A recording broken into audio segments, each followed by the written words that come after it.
buddy? I think this is the beginning of a beautiful friendship. So ain't nothing changed from yesterday. Still the same person I was yesterday, and I got the same thing for you that I had yesterday. You know why I'm here. You play to win the game. You don't play to just play it. That's the great thing about sports. You play to win. And I don't care if you don't have any wins. You go play to win. When you start telling me it doesn't matter, then retire. Get out. Because it matters.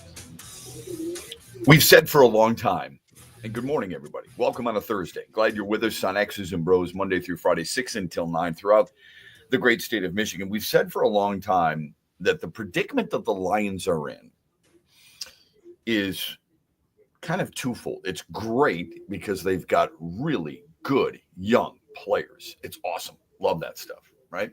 Love the youth, but also, and it's not just rookies, obviously. It's about guys who have already experienced really important snaps, really important games, really important moments, and come through. Those are the players you want on your team, in your program, the draft and development guys. But we said it's going to be really hard to keep them all together. Teams aren't able to do that. And you can't necessarily blame the players because they want what they think they got coming to them if they've been really good. Kirby Joseph is one of those players.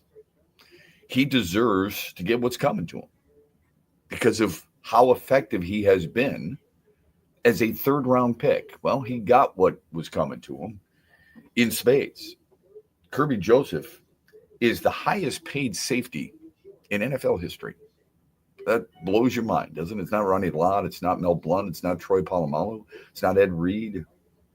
It's Kirby Joseph. He's agreed to a 4-year, $86 million extension, giving him an average of $21.5 million per year, more than Antoine Winfield, more than Derwin James. Two outstanding players. Joseph led the league in picks last year with 9, most by a Lions player in the last 50 seasons. So not bad for a third-round pick. We'll talk about that this morning and who is left. Because there are big names, huge names for this team's success who have contract extension availability next year. Jahmyr Gibbs, Sam Laporta, Jack Campbell, just to name a few. You still have to do Aiden Hutchinson. I mean, this is where, as a general manager, I don't think everybody feels this way, but too often we think, well, general managers, they draft guys and they trade for guys and they sign guys in free agency. Well, the guys you have within your system, your bubble, if you will, are just as important as the guy making the draft pick because you need that capologist. We know these guys are going to be really good. So how am I going to do what many would consider the unthinkable? Sir, how am I going to keep Penei Sewell, Amon-Ra St. Brown, Jared Goff, Kirby Joseph, Aiden Hutchinson, Brian Branch, another guy who's going to be up for a contract extension or a new contract, Kirby Joseph, Jack Campbell, Jahmyr Gibbs, Sam Laporta, Jamison Williams? That's not happening. Told you last year, man. I told you what I would do. And I think it's going to end up happening. But we'll see what happens, okay? With the Tigers on a roll, let's make sure people are still paying attention to what's going on with the Lions and their salary cap structure. What's happening there. We'll continue to talk about it throughout the morning. Tigers turned the tables on the Padres to win the series. Remember, they were shut out. Detroit was shut out 2-0 in game 2. Then they come back and they shut out the Padres 6-0. So I always, when I look at a box score of a game, I'm sure you do the same thing. Where does your focus go? Like in hockey, you look for goal scorers and how many saves a goalie had, right? I mean, that's where your attention steers. It's kind of like 3 stars of the game. If you ever look at the 3 stars of a game of a hockey team or a hockey game, you will notice that if it's a shutout, it's usually going to the goalie. If it's, a high scoring game, who's got the most goals? If it's a low scoring or a tight game, I should say, then who gets the game winner, right? It makes sense. Why wouldn't you go that route? It's too bad for defensemen because unfortunately they're not looking at who's a +3 on the night and who logged as much playing time or ice time as anybody else. And it's oftentimes a defenseman in that regard. But you look at who had the big knocks and who had the outstanding pitching performance. So Gleyber Torres, Justin Henry Malloy, both with solo bombs, and Reese Olson was phenomenal. Just 2 hits, 7 strikeouts in 7 1/3 innings. And if that's what you're getting, and Detroit is getting these types of performances, not that exact performance every single night, but these types of performances from their starting pitching staff, this team is going to run away with the division. They're not just going to win it, they're going to run away with it. When you got starting pitching like this, it's ridiculous that you wouldn't be able to take advantage of it. Tarek Skubal's been outstanding. Don't look at the wins and losses. He's been outstanding. Jack Flaherty has been pretty damn good, right? Reese Olson, who has the highest ERA of the starters. Casey Mize, absolutely fantastic. Jackson Jobe looks like he's a veteran to a certain extent. This is really encouraging. Now, can they stay healthy?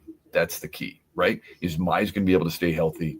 Is Flaherty going to be able to stay healthy? Is Olson going to be able to stay healthy? Those are fair questions, without a doubt. But so far, it's been awesome what we've seen on display for this team so far. We'll get to that throughout the morning as well, and get your thoughts on it. The Meyer hotline is open, 866-838-4843. This hour, we're brought to you by Ferris Coffee. Tigers have now won 6 of the 8 series that they've played so far. For the first time since 2015, they've won 6 of their first 8 series.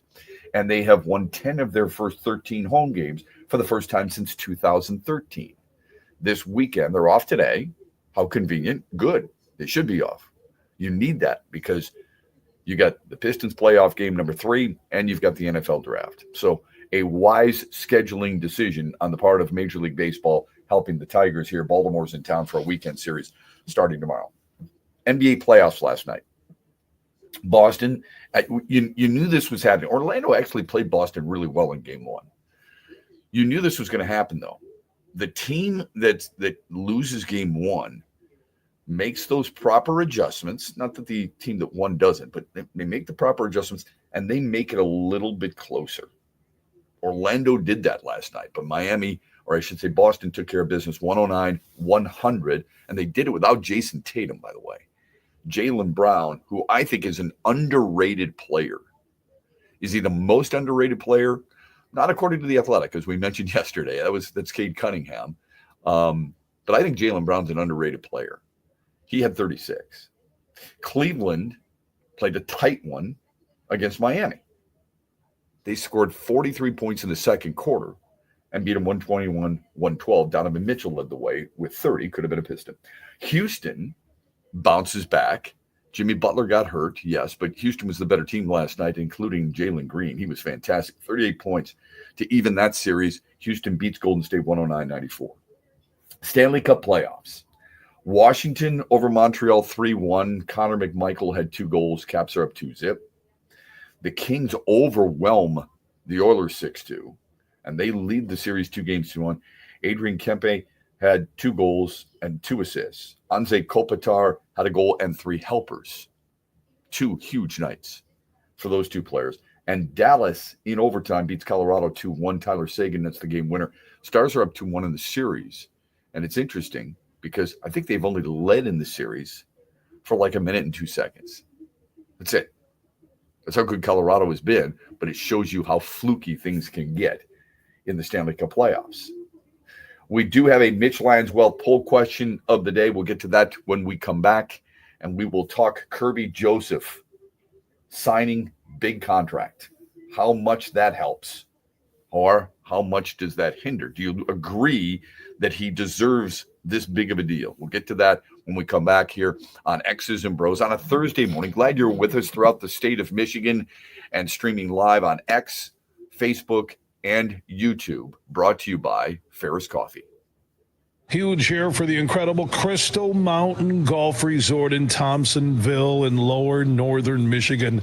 Not a long drive from anybody listening right now. Mountain Ridge, Betsy Valley, 2 18-hole layouts are open. You can book a stay-and-play package, a getaway. They got the Golf Learning Center. Crystal Mountain Resort has fabulous food, spa, accommodations, and more. Go to crystalmountain.com. That is crystalmountain.com. Hear that? That's the sound of saving a good deal more when you shop with M-Perks at Meijer. Some delicious blueberries, money saved. A creamy treat of cookie dough ice cream, that's money saved. Savings, savings, savings. Because every dollar spent is also 10 points earned in M-Perks, which you can use to save on your next grocery trip or up to $1 off per gallon on your next tank of gas. At Meijer, we work hard to help you save a good deal more for a whole lot less. That's bringing more good to life. Exclusions apply. See mperks.com for details. Make sure you listen weekly to our Moving Ferris Forward interviews with Ferris President Bill Pink and other leaders who are moving Ferris forward. Find out more about Big Rapids and Ferris and what they have to offer at ferris.edu.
That was an incredible performance by Reese. From the get-go, they were going to be very aggressive, and so he had to not only throw strikes, but control contact, balls on the ground, the balls in the air. There were a couple hit hard, but, when they showed an aggressive approach, he didn't back down and start nibbling and trying to get too perfect. He just kept challenging them with strikes. It was, it just looked like he was in complete control because he was getting quick outs. He was getting the leverage. He was throwing first pitch strikes, like everything that we laid out as a perfect day for him.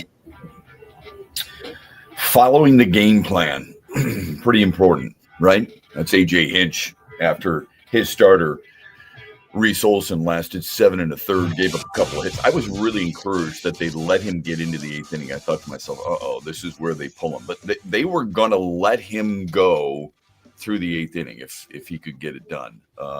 When you get a base runner on, you just don't want to mess with things at that time. And it didn't matter because Reese Olson ends up getting the win anyway. Here's the Tigers starting rotation. You ready? Tarek Skubal's got a 2.83 ERA. Jack Flaherty has a 2.63 ERA. Jackson Jobe has a 2.70 ERA. Casey Mize has a 2.22 ERA.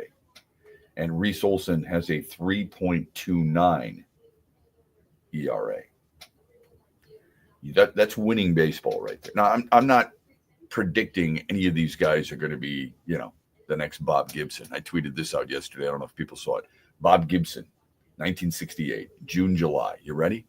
12 starts, 12 complete games, 12 wins, 8 shutouts, 6 runs allowed.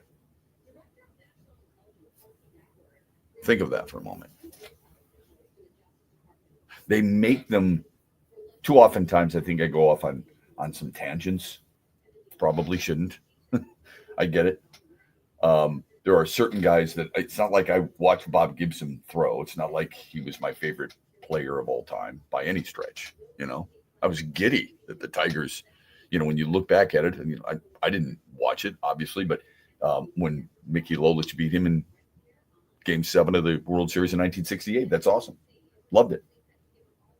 But when you see a absolute stud for whatever era you want to look at, go ahead. I don't care. You have to be a little bit in awe. So when Bob Gibson goes out there and strikes out 8 in 9 innings against the Mets, and then the next start gives up just 3 hits in 9 innings, and then the next start gives up just 5 hits in 9 innings, and then goes out in the next start, strikes out 13 in 9 innings. I mean, it's there you go. Boom, boom, boom, boom. All 9 innings. Look at that. It's incredible. June 2nd against the Mets, all the way through July 30th against the Mets. Every start, 9 innings pitched and 9 victories for his team. You want to know what the pitch count was? That's what a lot of people would say. Well, tell me about the pitch count, Shep, because aren't they monitoring things back then? Aren't they making sure that you're not going too deep into a hole there and so on and so forth? No, they didn't give a rat's tail about pitch count back then. How do you feel? I feel great. Okay, get back out there. But the Tigers starting rotation, pretty damn good. You got to be happy with that. And if you're not, then your expectations are a lot higher than mine so far. So Baltimore comes to town starting tomorrow. Just real quick, before we dive into the Kirby Joseph thing, I was watching some hockey last night, flipping back and forth, basketball and hockey. And I was watching Edmonton play the Kings. And the Kings clearly have been the better team so far. I mean, in game 1, Edmonton was down 4-0, came back, tied it with 1:28 left. And then just before it got to overtime, the Kings buried the game winner, I think with just seconds left to win it 6-5. But I'm watching Edmonton play and I'm like, I want Edmonton to win. And I don't know why. It's not like I've got this invested, heartfelt, emotional tie to the Edmonton Oilers. I don't. But I started thinking to myself, I think it's because I want certain great players to win championships. And I want Connor McDavid and Leon Draisaitl, who's an amazing player, probably doesn't get nearly enough credit as he deserves. I think people in the hockey world understand how great of a player he is. I mean, sorry, you just don't do these types of feats without being pretty damn good, like 106 points, for example. And he's doing it on a regular basis. 52 goals, for example. Like we all want consistency, right? Okay. Try doing, a dude scored 52 this year. He scored 41 last year. That's pretty damn good. You and I are raising the flag when Alex DeBrincat's scoring 39. And that's a hell of a year too. Leon Draisaitl was 52. Last year, Connor McDavid, 132 points, you know. I think I want those guys to win a Stanley Cup. Who are the players, who are the athletes outside of your team? If you're a big Tigers, Lions, Red Wings, Pistons fans, good for you. We've got karma together, right? If those are your teams, of course you want those players to win. But who outside of that realm, your personal Detroit sports realm or whatever team it may be? I mean, there's a lot of people in Grand Rapids who are listening to us today and do every day on 96.1 FM The Game. And they like Chicago teams. They like the Cubs. They like the Bears. There are people up north, perhaps the people up in Charlevoix and Petoskey listening on 104.7 FM The Ticket, Northern Michigan. Maybe they're Packers fans. I know that sounds blasphemous, but it's true. It's a possibility. Who are the people who play the sports you love? You want them to win a title, even though you may not be emotionally invested in the team they play for. Just wondering.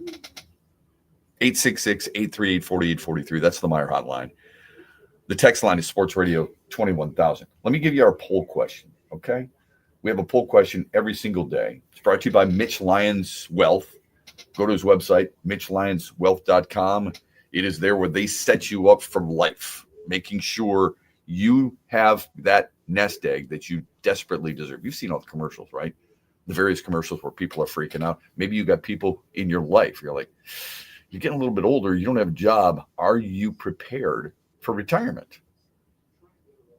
It's never too early to think about it. And I'm serious when I say that. Like when young people be like, well, I got a 401k and I do contribute and the company does match. Yeah. Who's managing the money?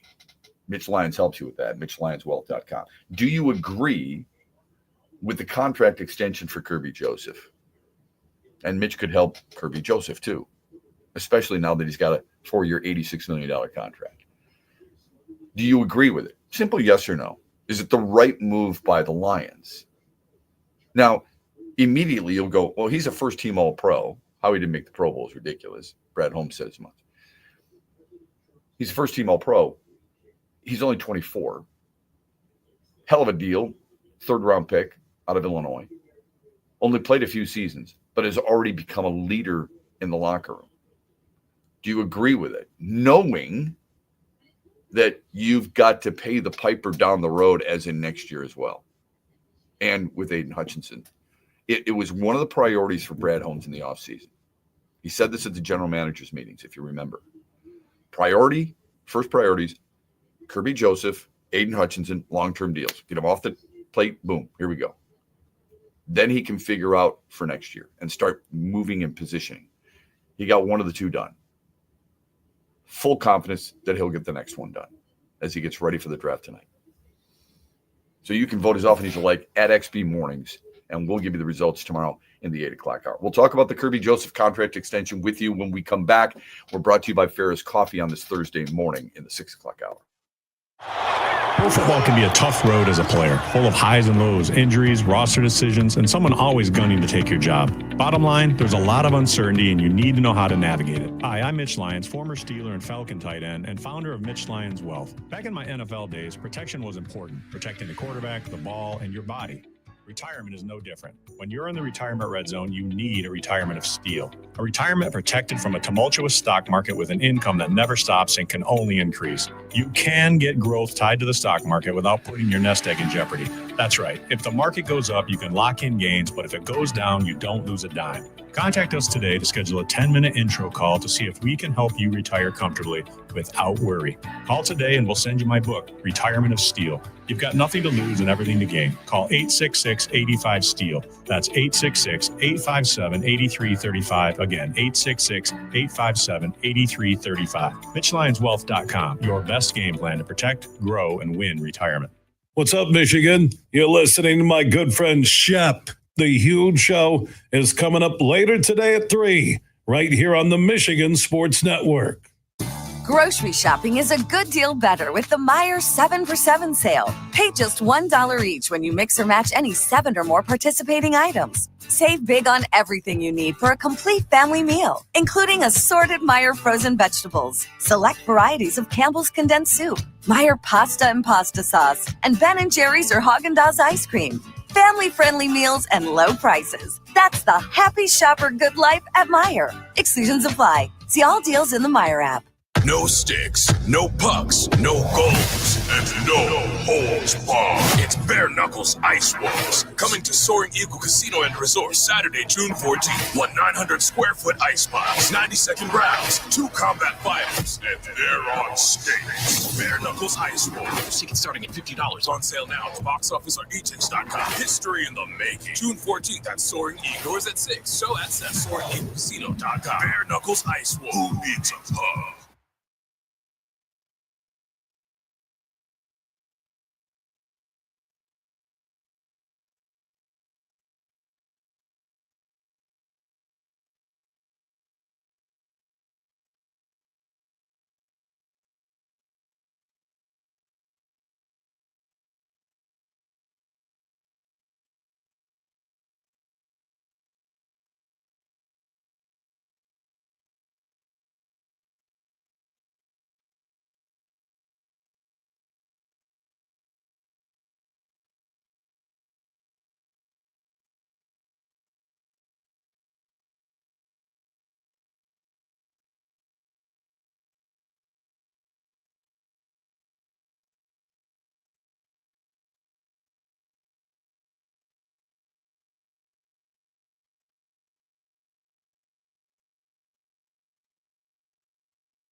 look, he's an all-pro player. I don't know how you don't make the Pro Bowl with 9 interceptions. I mean, whatever that is, but he's an all-pro player, and he's been proven that he's a Detroit Lion. He fits our culture. It's hard to find ball hawk guys that will tackle like how he does. The key phrase in that's Brad Holmes earlier this year. Really good stuff by Trent Bally to find that. The key phrase there is that he fits our culture. Sure. Look, just because a guy fits the culture doesn't mean you reward him with a 4-year, $86 million contract. But when you are a ball hawk, when you are a leader, when you are a productive player, when you are counted on and you play every day and you play every snap and you perform at the highest level, sure, it's nice to talk about the 9 interceptions, a career high and a league high. It's nice to talk about how he's been disrespected because we in Detroit, and I'm sure a lot of other markets too, like to go, you know what? See, this is Detroit against everybody. This is bull crap. Look, we went off on a tangent about it last year when he didn't make the Pro Bowl. How big of a deal is it? It's an honor. And sometimes there are things built into contracts that make you go, you know what? Now I get a little extra ching. That's great. That's not the whole point of it.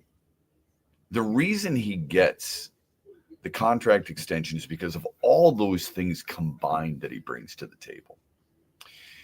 And we have heard time and time again, fans say this, Shep, I want to see the young guys play. Yeah, because here's what you've done. You've seen them drafted by your team.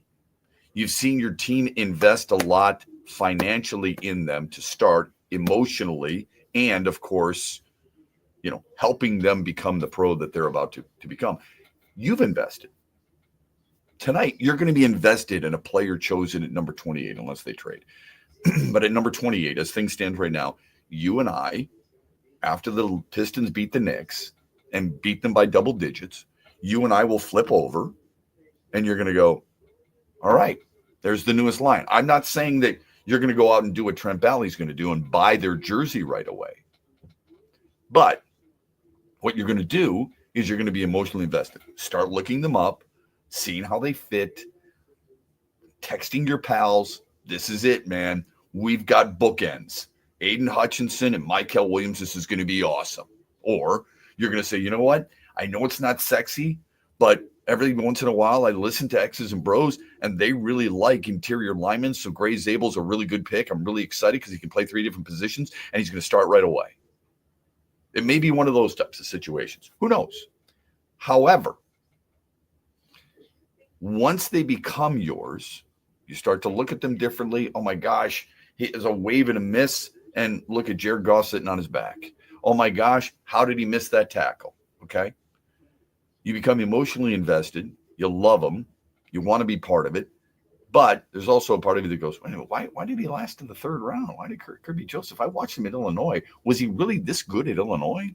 Not that I recall. Maybe I was wrong. And now he's proven something to you. So you are emotionally wrapped up in a player. So do I. I get emotionally wrapped up in it too. Doesn't always mean it's the right move for your organization, but you want to see the young guys play, right? This is a young guy. He's 24. You get him for his prime years. So I saw, obviously the reaction on social media varies. You're never going to get 100% consensus unless you say, is Derek Jeter a Hall of Famer? Yes, they are. Well, I'm sorry. There's some idiot voter out there who doesn't think they are. So it's tough to get consensus in sports. It's hard to get a consensus on who the MVP in the NBA is. It's hard to get a consensus on whether or not Connor Hellebuyck is a big time goalie enough to get Winnipeg to a Stanley Cup. So I love the variances of opinions. That's what makes sports great. That's what makes sports radio so entertaining at times. We hear people's different opinions. I want to hear you out. What do you think? Maybe I think of something differently. But you want to see these young guys play. You get Kirby Joseph for the prime of his career. I saw people on social media saying, you know what?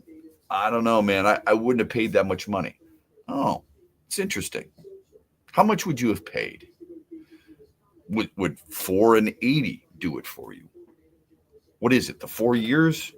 Because you're going to get him through his 28th season. You'll take that? Is it the $86 million? Or is it the fact that the tagline afterwards reads this: highest paid safety in the history of the sport? Maybe that's what's bothering some Lions fans or making them uneasy. Is it not a big enough proving ground for you? He's been pretty damn good, right? Forget the round in which he was picked, all right? Because Joe Montana was a third-round pick too, folks. Forget that. Forget how many players at his position were picked ahead of him. There were a lot of quarterbacks chosen ahead of Tom Brady. What about the production? What about the value to his team? What about when you're getting him? This is not baseball where you're trying to sign Alex Bregman to a 6-year, $215 million contract, and he's going to be with you till he's 36. Kirby Joseph, you get at 24, 25, 26, 27, 28. You like that? I do. Now, how much does it handicap your team? That's what it comes down to. You're trying to figure out, hold on a second. Here's what they've done. They've extended Penei Sewell. Thumbs up? You bet. Perhaps the best tackle in football. They've extended Amon-Ra St. Brown. Thumbs up? You bet. Best pass catcher on the team. They've extended Aleem McNeil. Thumbs up? You would guess. I mean, really effective defensive tackle. Again, all these guys drafted and developed. You've extended Jared Goff. Thumbs up. Hold on. A lot of people don't like that. Too much for a guy who hasn't proven it. Wait a minute. He has taken a team to a Super Bowl, helped them to be the number 1 seed in the NFC. It's not enough. Okay, I get it.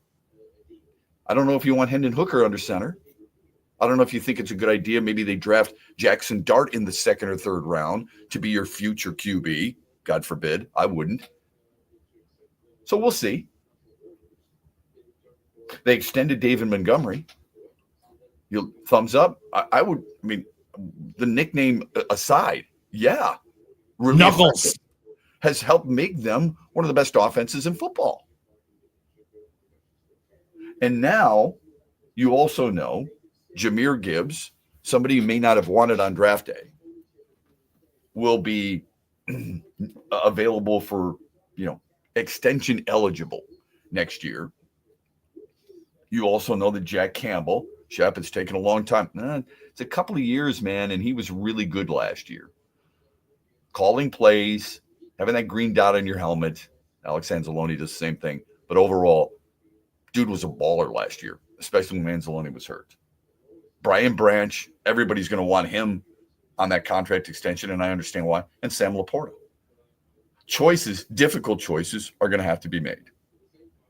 Because Brad Holmes is going to has already gotten it done with Kirby Joseph. He's going to get it done with Aiden Hutchinson. I don't know how many of these other guys are going to be in line for it. I don't. After this year, you may not have David Montgomery on this team, which may free up some money for Jahmyr Gibbs. One would guess that's a guy you're going to want to keep. One would guess you're going to want to keep Brian Branch. I like Jack Campbell a lot. So if there's one guy out of that group who you don't extend for financial reasons, not because of production or the lack thereof, who would it be? It's a hard choice, isn't it? It's really difficult. Our phone number on the Meyer hotline is 866-838-4843. You can always text the program, Sports Radio, to 21,000. Let's get to the text. Go ahead. Yeah, there's a lot to unpack with this one, so bear with me. Okay. $21 million for a player who tailed off and the year in coverage and is known as a dirty hitter. Guess they know better. Personally, I would have traded Kirby Joseph with 28 and moved up. Two things I can guarantee tonight: Hutch gets signed to a record deal at 6 p.m., and Jaheed Campbell is the first-round draft choice. Step by step, $21 million per for Kirby Joseph. Yeah. And he called him a dirty player. So here's the thing. The dirty player stuff kind of bothers me. There's a couple of things, right? There's dirty players or whiny players or complainers that we all look at and we would love to have on our team. All right. Here's what I do know. I know the guy started every single game this year. He's played in every single game. Well, year 2, he missed a couple of games, but I know that he played every single game this year. I know he's a ball hawk, and I know he's a short tackler. Now, are you telling me that he is a dirty player and you don't want that player on your team? I would ask you this. Did you think guys like Bob Probert was dirty? Did you think guys like Bill Laimbeer or Rick Mahorn or Dennis Rodman or Ben Wallace were dirty? Who are some of, and I'm getting to a point here. I think sometimes we fall into a narrative and we wonder, okay, is this guy worthy of our attention or worthy to represent our beliefs as a franchise, as a city, or whatever? And it doesn't always work. I can tell you this. There are certain players at times in football, Rodney Harrison, Chuck Cecil, James Harrison, if you remember him, Mac guy.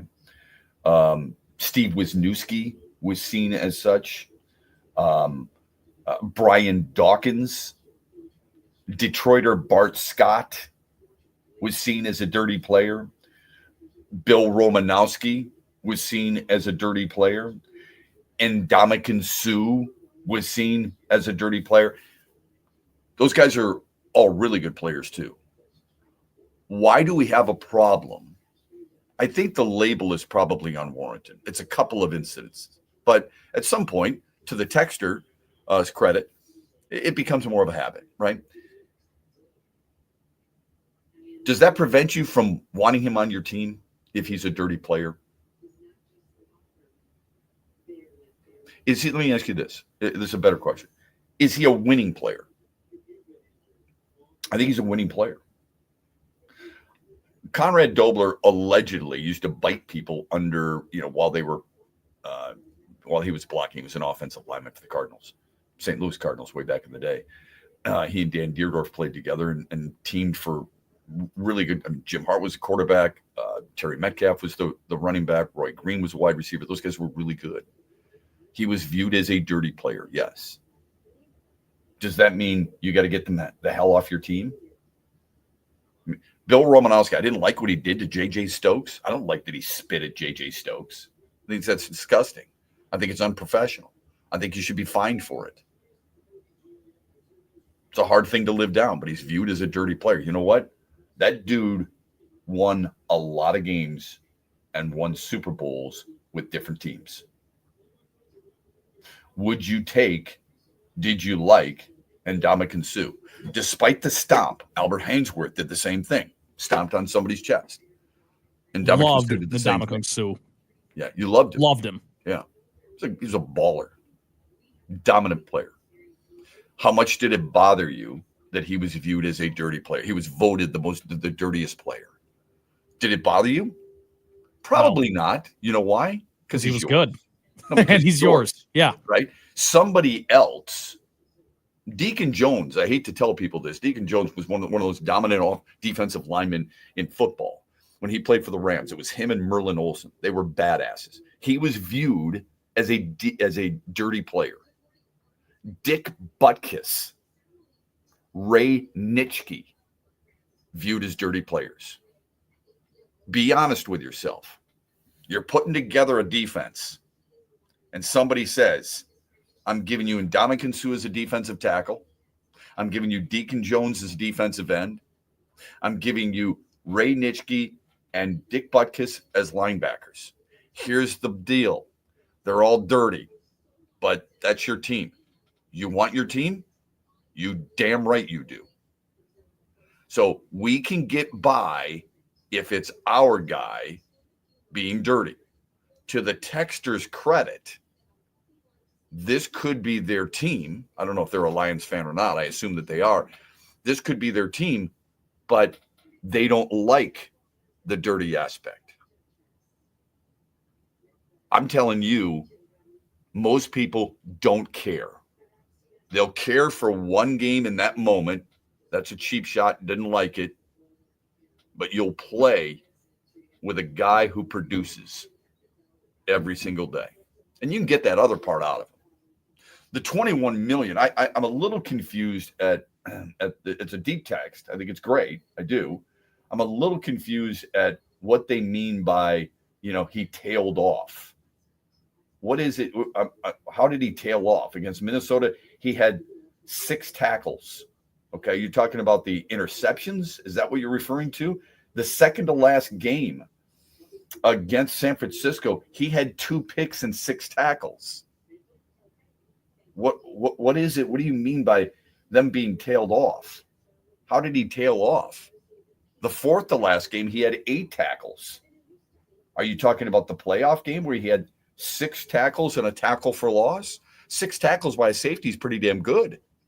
Yeah, with Kirby Joseph, I honestly think it's pretty simple, Shep. I think he's confused at that. He's a hell of a player. This is what the market called for. He plays a position where, you brought it up, he's stayed healthy largely in his career. Yeah. You want to reward that. He's only missed 2 games. He's only missed 2 games in his career. I want productive players, and I want players who show up every single day. He's that guy. Now, to the texter's credit, $21 million a year.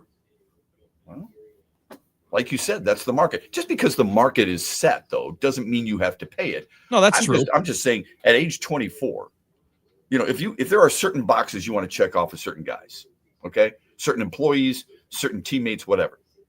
Is he available? Check. Is he productive? Check. Is he fit your culture? Check. Is he tough? Check. Safety-wise, does he wrap up and cover? Check. It's a good player. Check. Yeah. Everything he checks every single box except for, is he a quote-unquote clean player? Harrison Smith, pretty damn good safety, viewed as a dirty player at one point. Ronnie Lott, viewed as a dirty player at one point. Do you want him? I would run to the front of the line. Take Ronnie Lott. Same. One of the greatest safeties. I would argue perhaps the greatest safety, and he started as a corner in the history of the sport. I'd take him in a minute. So if you're offended by his dirtiness, that's on you. And the other thing is, when you sit there and say he tailed off at the end of the season, you could not be more wrong. Our phone number on the Meyer hotline is 866-838-4843. Sports Radio 21,000. That's the text line. We look forward to the conversation all morning long right here on X's and Bros, brought to you by Ferris Coffee. Saturday, July 26th, Rock and Roll Hall of Famers, Foreigner. Live at Soaring Eagle Casino and Resort with special guests Loverboy and Night Ranger.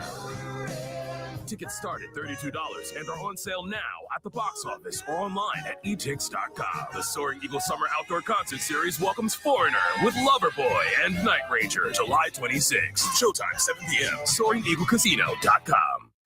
Coming right at you, the excitement you've been waiting for. Eagle Casino and Sports, the mobile casino made in Michigan, made for Michigan.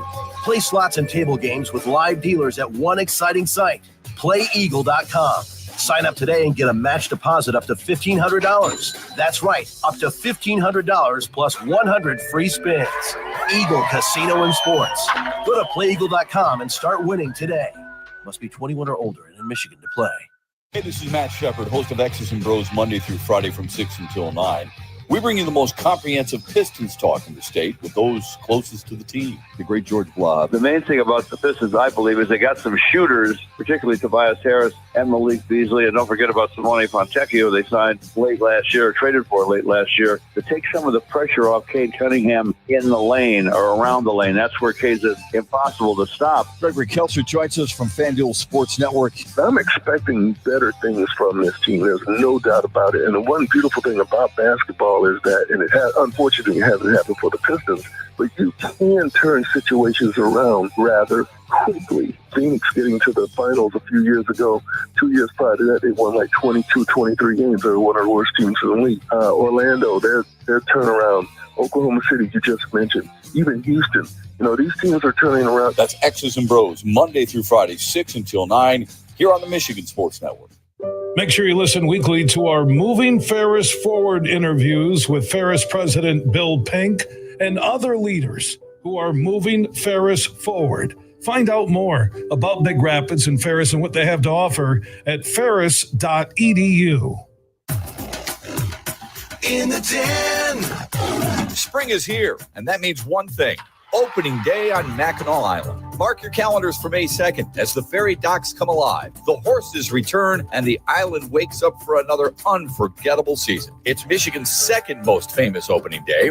Be part of the magic. Plan your trip now and experience the charm of Mackinac Island from day one. Opening day, May 2nd. Don't miss it. This is Matt Shepard. This is the future, folks. The Tigers' young pros are establishing themselves as money players, players you can count on. Riley Green early this season, Spencer Torkelson and Kerry Carpenter throughout, and of course members of the starting pitching staff, outside of even Derek Skubal. Reese Olson took another step forward Wednesday afternoon, stifling a solid San Diego lineup to just 2 hits and no runs in 7 1/3 innings. It means Detroit has won another series, now 6 of their first 8 for the first time since 2015. They've won 10 of their first 13 home games for the first time since 2013. Impressive and fun at the same time for them and you.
Back with you on X's and Bros, Monday through Friday, 6 until 9. Thanks for listening wherever it is you may be, in Cadillac, in Grand Rapids, in Kalamazoo, in Holland, in Petoskey, in Charlevoix, in Lansing, in Traverse City, or maybe you're watching us stream live here on X's and Bros, on X, on Facebook, and or YouTube. This hour brought to you by Meyer. Our friends at Meyer are with us here in the 7 o'clock hour. You know, they talk about, we were talking about Kirby Joseph and the extension. Basically what it is prioritizing is what you're doing. You're basically telling anybody who will listen, these are the guys I think are going to be the future of our program. And the future is obviously Aleem McNeil, Aiden Hutchinson, it's Penei Sewell, it's Amon-Ra St. Brown, it's Kirby Joseph, it'll be Brian Branch. I know we take sides. That's natural in sports, to take sides, and fans will do that. So when you have two safeties, you're thinking Brian Branch is better and more valuable than Kirby Joseph, and my argument to that is both are key.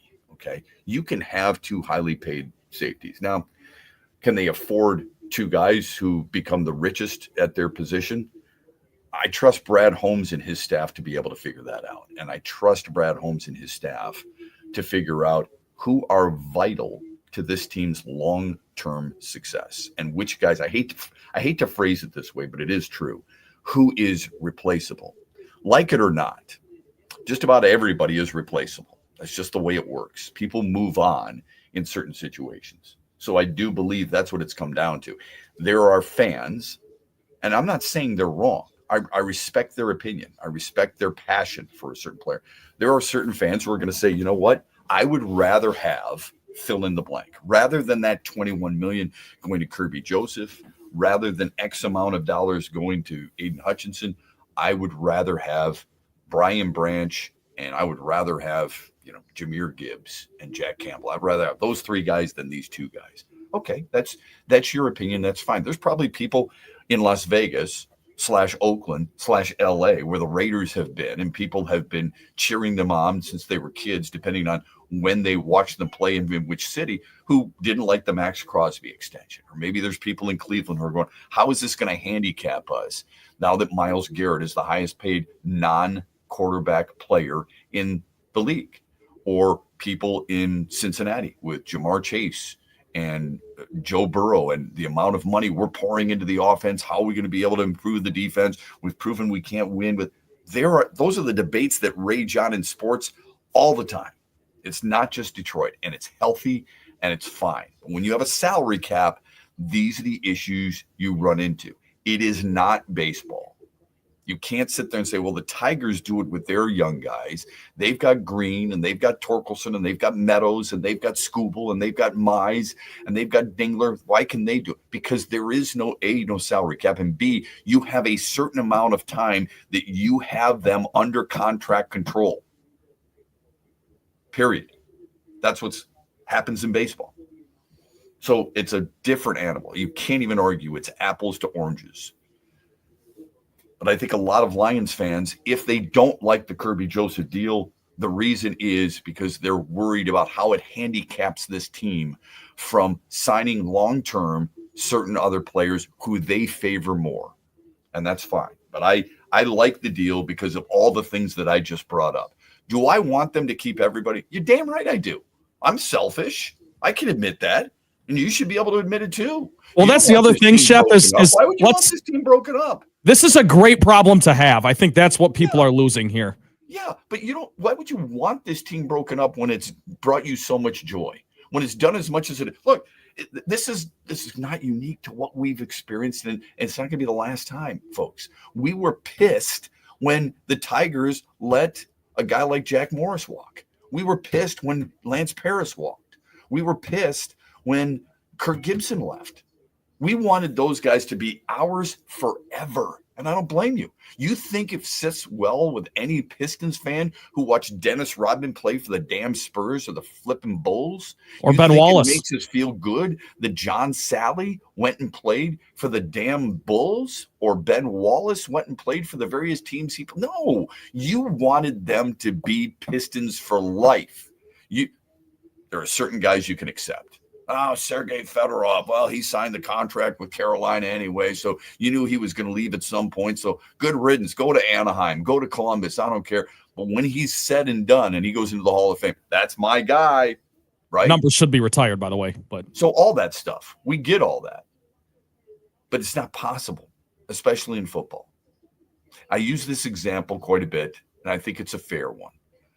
Some of the best players to ever play for a certain franchise were either forced out or chose to leave, whether it be Tyreek Hill in Kansas City or Khalid Mack leaving Chicago or a guy like Joe Montana leaving San Francisco for Kansas City. Rarely do, if Peyton Manning can move, if Indianapolis can move on from Peyton Manning and he can go from Indianapolis to Denver, and he won the Colts' first ever Super Bowl, right? In Indianapolis, not in Baltimore. And goes to Denver, and two cities can love him that much, then it's possible for other players to do that. All right. Not every player is going to be Ray Lewis and play for one team his entire career. It's just the way it works. Okay. I mean, James Harrison didn't play for Pittsburgh his entire career. It used to be that way. You read articles of players like that, and that's who you want.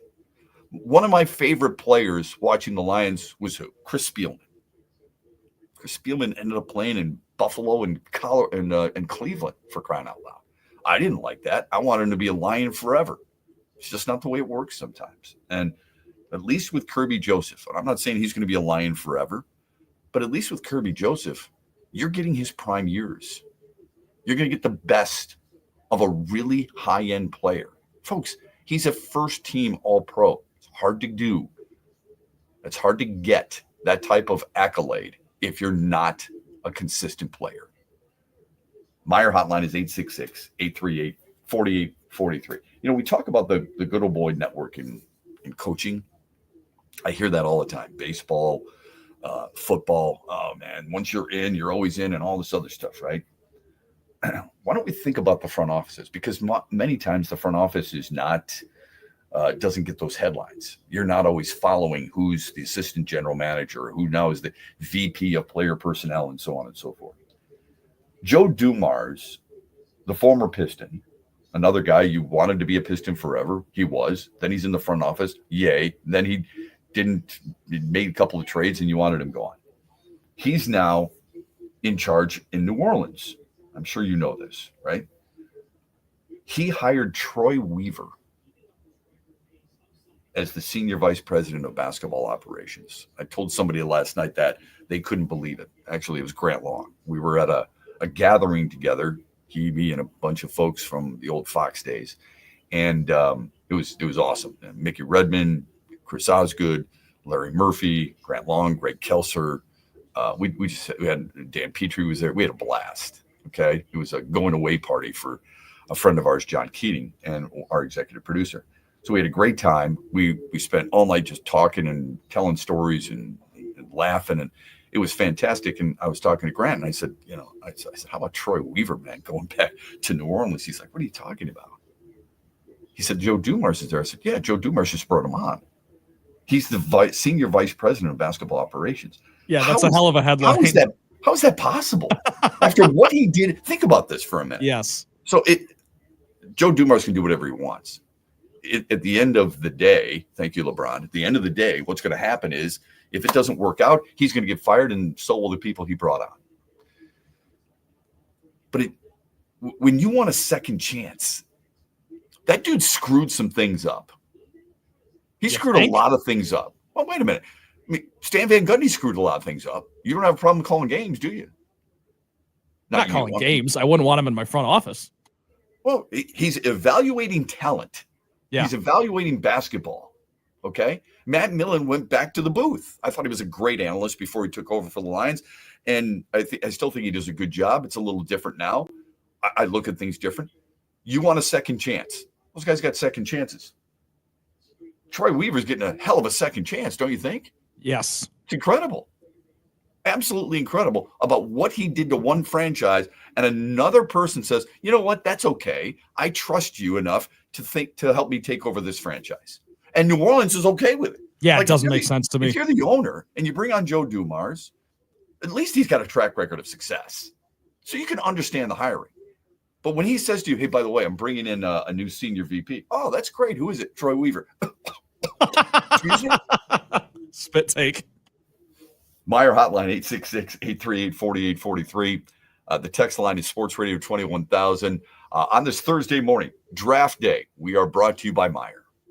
Mitch Lyons here, founder of Mitch Lyons Wealth, where we create your best game plan to protect, grow, and win retirement. I'm here with Tiger legend Kirk Gibson, who we are proud to support and partner with on the upcoming Kirk Gibson Center for Parkinson's Wellness. Thanks, Mitch. We appreciate your support, and we are excited to be launching the center in Farmington Hills this fall. It will provide exercise, therapy, and educational programs that will help the Parkinson's community. Just like Mitch Lyons Wealth helps improve the quality of their clients' retirements, this center will help improve the quality of life for people with Parkinson's. And Gibby, the best part of all is that access to the center will be available to the Parkinson's community free of charge, right? That's right. Absolutely free of charge for people with Parkinson's and the caregiver. You hit a couple of the most famous home runs in Major League history, Gibby, but I feel that your greatest hit will be the positive impact the Kirk Gibson Center will make in the fight against Parkinson's. Since my diagnosis, I get up every day and focus on winning that day. This center will encourage others to do the same. Awesome, Gibby. To learn more, go to kirkgibsoncenter.org.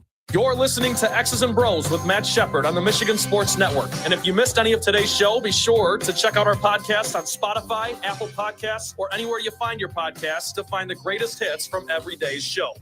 What's up, Michigan? You're listening to my good friend Shep. The huge show is coming up later today at 3, right here on the Michigan Sports Network.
Tonight,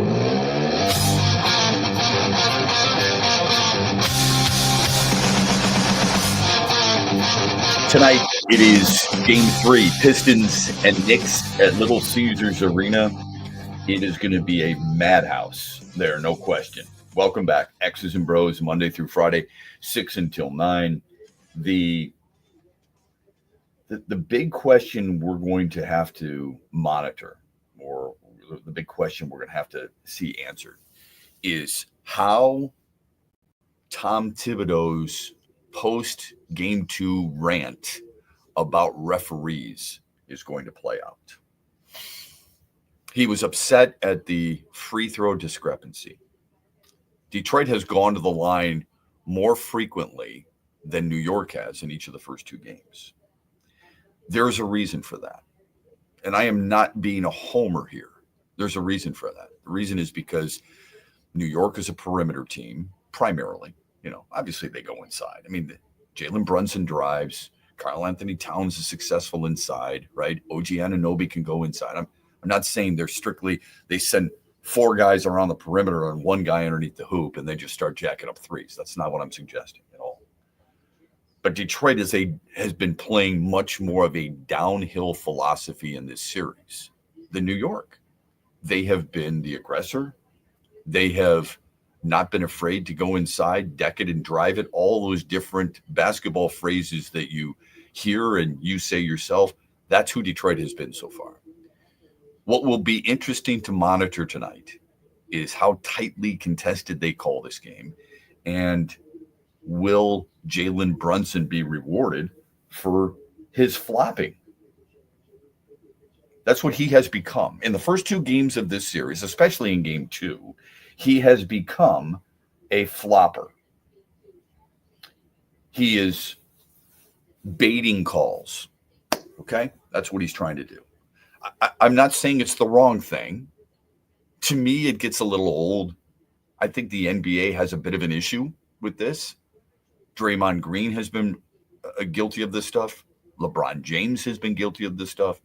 I'm sure you could argue just about everybody has. I will say this about Cade Cunningham. I don't think he exaggerates much that I've seen at all. But Jalen Brunson in Game 2, it was borderline embarrassing. It felt like you were watching a soccer game, for crying out loud. Knicks fans are pretty ticked off about it. I get it. We probably would be too. I don't know if you saw the headline from the New York Post after Game 2, but it read "pissed off," P-I-S-T for Pistons, off. Knicks whine about refs after getting manhandled by Detroit to even the series. 194. Thibodeau said after the game, "I don't really give a crap how they call the game, as long as it's consistent on both sides. If Cunningham is driving and there is marginal contact and he's getting to the line, then Jalen deserves to be getting to the line. It's really that simple." I don't disagree with him. I really don't. The question is whether or not Jalen Brunson is getting contact and whether or not he is deserved of getting to the line. Because I think you do yourself a disservice as a player when you over-exaggerate some of the things like Jalen Brunson has done. The Pistons shot 34 free throws, the Knicks 19. New York was called, here's the thing you got to remember. New York was called for 22 fouls in Game 2. The Pistons were called for 24.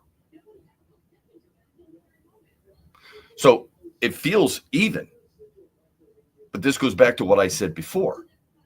Detroit has played with a downhill mentality in the first 2 games. I think it's a big reason why they've been the better team. They've been more aggressive, without question. They're getting to the bonus quickly. That helps as well. But don't kid yourself. There are certain players. I don't know if Jalen Brunson's there yet. I don't. James Harden has been that kind of guy. Would you say Shea Gilgeous-Alexander has been that kind of guy to a certain extent? Draymond Green wears that a little bit.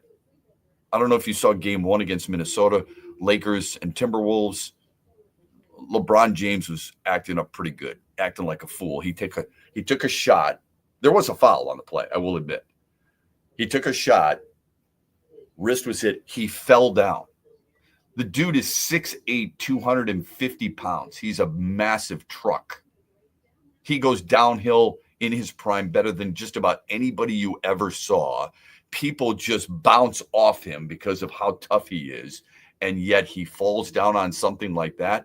That makes, I think it's human nature. I think it makes referees go, take it easy, Ace. Pick yourself up off the ground. It's really not that bad.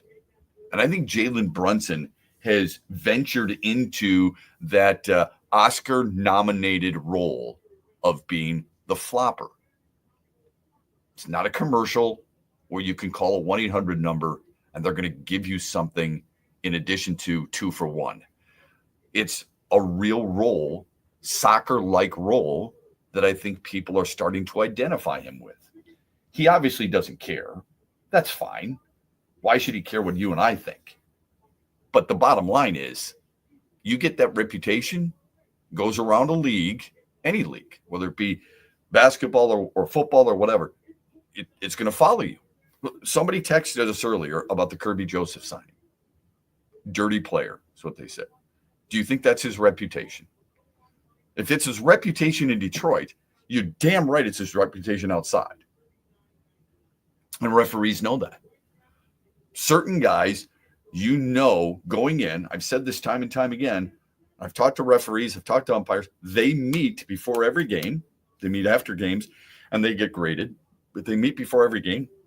They go over game plans and what certain players do and what they have to be on the lookout for all the time.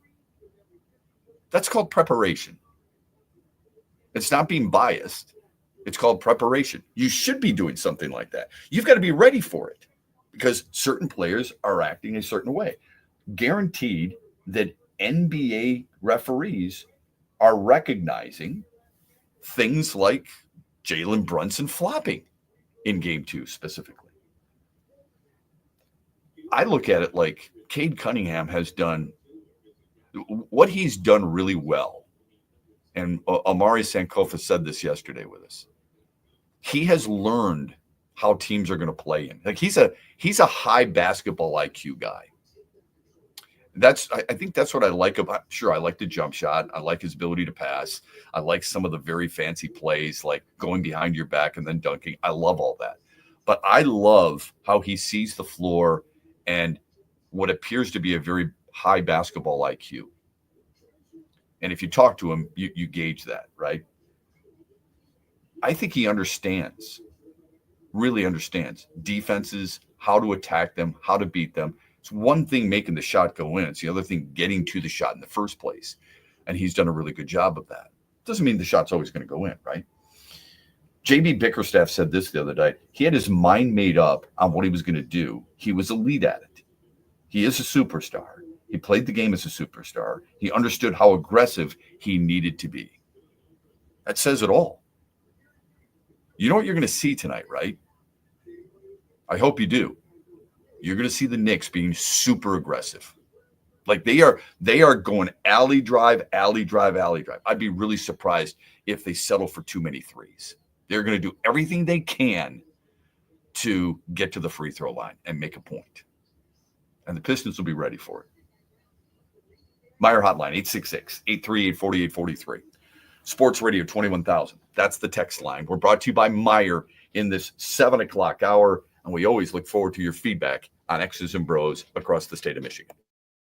Grocery shopping is a good deal better with the Meijer 7 for 7 sale. Pay just $1 each when you mix or match any 7 or more participating items. Save big on everything you need for a complete family meal, including assorted Meijer frozen vegetables, select varieties of Campbell's condensed soup, Meijer pasta and pasta sauce, and Ben & Jerry's or Haagen-Dazs ice cream. Family-friendly meals and low prices. That's the happy shopper good life at Meijer. Exclusions apply. See all deals in the Meijer app. No sticks, no pucks, no goals, and no holds barred. It's Bare Knuckles Ice Walks, coming to Soaring Eagle Casino and Resort Saturday, June 14th. 900 square foot ice box, 90-second rounds, 2 combat fighters, and they're on skates. Bare Knuckles Ice Walks. Tickets starting at $50. On sale now at box office or etix.com. History in the making. June 14th at Soaring Eagle. Doors at 6. So that's at SoaringEagleCasino.com. Bare Knuckles Ice Walks. Who needs a pub? Huge here for Van Andel Institute Purple Community. Now, they're a grassroots fundraising network powered by the volunteers who support VAI's mission to improve health now and in the future. Learn more at purplecommunity.org. Roller coasters were fun as a kid. The twists and turns, the ups and downs, the fear of what comes next. We were living in the fun zone. But when you're approaching retirement, you're in the retirement red zone. That's roughly the 5 years before you retire and into your retirement. That is no time to ride the Wall Street roller coaster and watch your retirement account get decimated. Hi, I'm Mitch Lyons, founder of Mitch Lyons Wealth, where we help our clients create a retirement of steel. A retirement protected from downturns. That's right. If the market goes up, you lock in gains, but if it goes down, you don't lose a dime. If you're sick and tired of feeling out of control on the Wall Street roller coaster, give us a call today to schedule a 10-minute call with one of our retirement specialists. See if what we do differently might be a fit for you. And if you call now, we'll send you a free copy of my book, Retirement of Steel. You've got nothing to lose and everything to gain. Call 866-85-STEEL. That's 866-857-8335. Again, 866-857-8335. MitchLyonsWealth.com, your best game plan to protect, grow, and win retirement.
I don't know if this will be brought up tonight regarding Jalen Brunson, but we'll get to it in a minute. Something that he won yesterday. I don't even know how many people recognize the award, quite honestly. I mean, it's only been around for 3 years, but we'll talk about it here in a moment. Lions have made Kirby Joseph the highest paid safety in the history of the sport. He's agreed to a 4-year, $86 million contract extension. We have talked about that at length. We did so in the first hour here on X's and BrO's. He's going to make $21.5 million per year, more than Antoine Winfield or Derwin James, two of the elite safeties in the league. Led the league in picks last year with 9, most by a Lion in 50 seasons. And that's not bad for a third-round pick out of Illinois. So he is basically set for life, you would think. Tigers beat the Padres to win the series. They got shut out in Game 2, if you recall. They won 6-0 yesterday. Gleyber Torres, Justin Henry Malloy, each with homers. Reese Olson was fantastic. 7 in the third innings pitched, 7 strikeouts, just 2 hits. Tigers have now won 6 of their first 8 series. You're not winning every game. You know that, right? But the 2 series they lose on the road, the Dodgers and the Brewers. Dodgers, really good team, World Series champions. Brewers won their division, had the biggest division win of any division winner a year ago, or largest lead between first and largest second. lead. Yeah. So, and I'm not justifying it, but you're not going to win every series, okay? But you've won 6 of your first 8 series. You've won 10 of your first 13 home games, and you've got 3 more coming up starting tomorrow against Baltimore. That's a hell of a start. You can't ask for much better than that, all right? Baltimore in town for a weekend series starting tomorrow. Pistons, as you know, tonight, Game 3 against the New York Knicks. Jalen Brunson was awarded, for what it's worth, the most clutch player in the NBA. Yes. For the second time in his career, he has been named the clutch player of the year. It's a 100-person global media panel who voted on this. He got 70 first-place votes. Who do you think finished second? I have no idea. Nikola Jokic. I would have guessed maybe Anthony Edwards. But the NBA Anthony Edwards finished third. Okay, they do have a specific definition for clutch. I know. I'm about to get to that. Yeah, I know. So, and that's what makes it interesting. Yeah.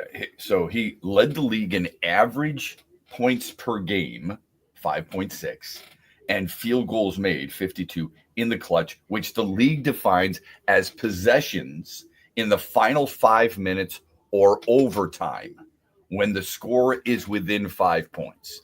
Has to be a close game. 5 points is considered a close game. Has to be in a certain time frame, 5 minutes or lower, and overtime, and you've got to make big shots. He did that. Second in total points, 156. Third in total assists, 28. It's not just scoring, it's contributing to it. So for the second time in his career, he's done that. Overall in the season, I don't know if this matters, the guy averaged 26 points. He averaged 3 rebounds, and he averaged a little bit more than 7 assists per game. He and the Knicks are at Little Caesars Arena for Game 3 tonight. I wonder, it's nice. It's going to be a nice night. I wonder if there will be a watch party outside. I hope so. There's an area, you've seen it. I think Toronto made it most famous. Maybe it was Toronto, maybe it was Edmonton. But while the team is playing indoors, you've got the fans who can't afford to buy those heavy seats outdoors, watching the game on a big screen together, drinking, partying, cheering, having a great time. They don't do that in New York, but there's a place for that outside Little Caesars Arena for both Pistons and Red Wings. The Red Wings have not been able to use that yet because they've gone 9 flipping straight years of not making the playoffs. Lower the blood pressure. The Pistons now get that opportunity. I wonder if people will be out there. I hope so. Last night in the NBA playoffs, Boston beat Orlando 109-100. They did it without Jason Tatum. Jaylen Brown, who I would consider an underrated player, had 36. Cleveland scored 43 points in the second quarter. They took care of business against Miami, 121-112. Donovan Mitchell had 30, could have been a Piston. Houston holds serve by beating Golden State, 109-94. Jalen Green, really good young player, 38 points. That series is even. Stanley Cup playoffs. Red Wings are not in it. Newsflash. Washington beat Montreal 3-1. Connor McMichael had 2 goals. The Caps are up 2-0. The Kings overwhelm Edmonton. They're up 2-0 in that series. Anze Kopitar had a goal and 3 helpers. Adrian Kempe had 2 goals and 2 assists. And Dallas beat Colorado in overtime 2-1. Tyler Seguin, that's the game winner. The Stars are up 2-1 in that series. That series, it's hockey can be so fascinating because you would think the team, first of all, Colorado's got superstar after superstar, all right? Specifically, Cale Makar, who's the best defenseman on the planet. I really like Zach Werenski, don't get me wrong. But Cale Makar is the best defenseman on the planet. And they have, if not the best, a top 3 forward in the world in Nathan McKinnon, in addition to others. The weird thing about this, in regulation, the Stars have led. In the 3-game series so far, the Stars have led for 1 minute and 2 seconds. For 62 seconds, Dallas has had a lead. That's it. It's amazing. But they're up 2-1. We do have a poll question for you. We have one for you every single day. We give you the answer the following day in the 8 o'clock hour. It's the Mitch Lyons Wealth poll question of the day. Go to MitchLyonsWealth.com. He's got a really cool book out. It's called Retirement of Steel. It provides people with really sound retirement advice. He's got a documentary called Retirement Deception. It's a film protecting people about the deceptions of retirement planning. And then, as you've heard in the commercials too, he's got the Retirement Red Zone. 5 years into retirement or just outside before, things are going to change for you. So you go from, between the 20s to suddenly you're in the red zone, the 20. So people have to be protected. How are they going to stir up more income? He can help you with all that. Go to MitchLyonsWealth.com. Here's the poll question. Do you agree with the contract extension for Kirby Joseph? A simple yes or no answer will suffice. You can vote at XB Mornings. We will give you the results tomorrow in the 8 o'clock hour. We're also going to talk NFL draft coming up as well, which is interesting too, because we all have our favorites. We have a certain player, I think, that we gravitate toward, but we also look at it because our team has a need. There are certain players that are going to be tough to win us over too, whatever draft it may be. I remember Johnny Manziel coming out. I'm like, I don't like him at all. Don't like him. Certain players I do like. And I'll be honest with you. It's certain positions. I seem to have more of an affinity for the guys in the trenches because I think it's pretty obvious. Wide receivers, running backs, you would think quarterbacks, but people get them wrong all the time. I don't think there's one quarterback worth taking in the first round in this draft. That's my opinion. I was listening to a podcast yesterday about football and the draft coming up, and somebody said, "Yeah, I don't think there's one quarterback worth taking." I thought, man, we're on the same page there. And then he said, "But I could see 3 teams taking quarterbacks." I'm like, what? How is that possible? But it shows you just how different things can be. People's boards are different. Who you like is probably totally different than what I may like. Shedeur Sanders is one of the more polarizing guys. Not because he wears his hat sideways at the podium, but from all examples and every interview you see, he seems to be very respectful, very responsible, seems like a guy you'd want to be as your teammate. Okay? From that standpoint.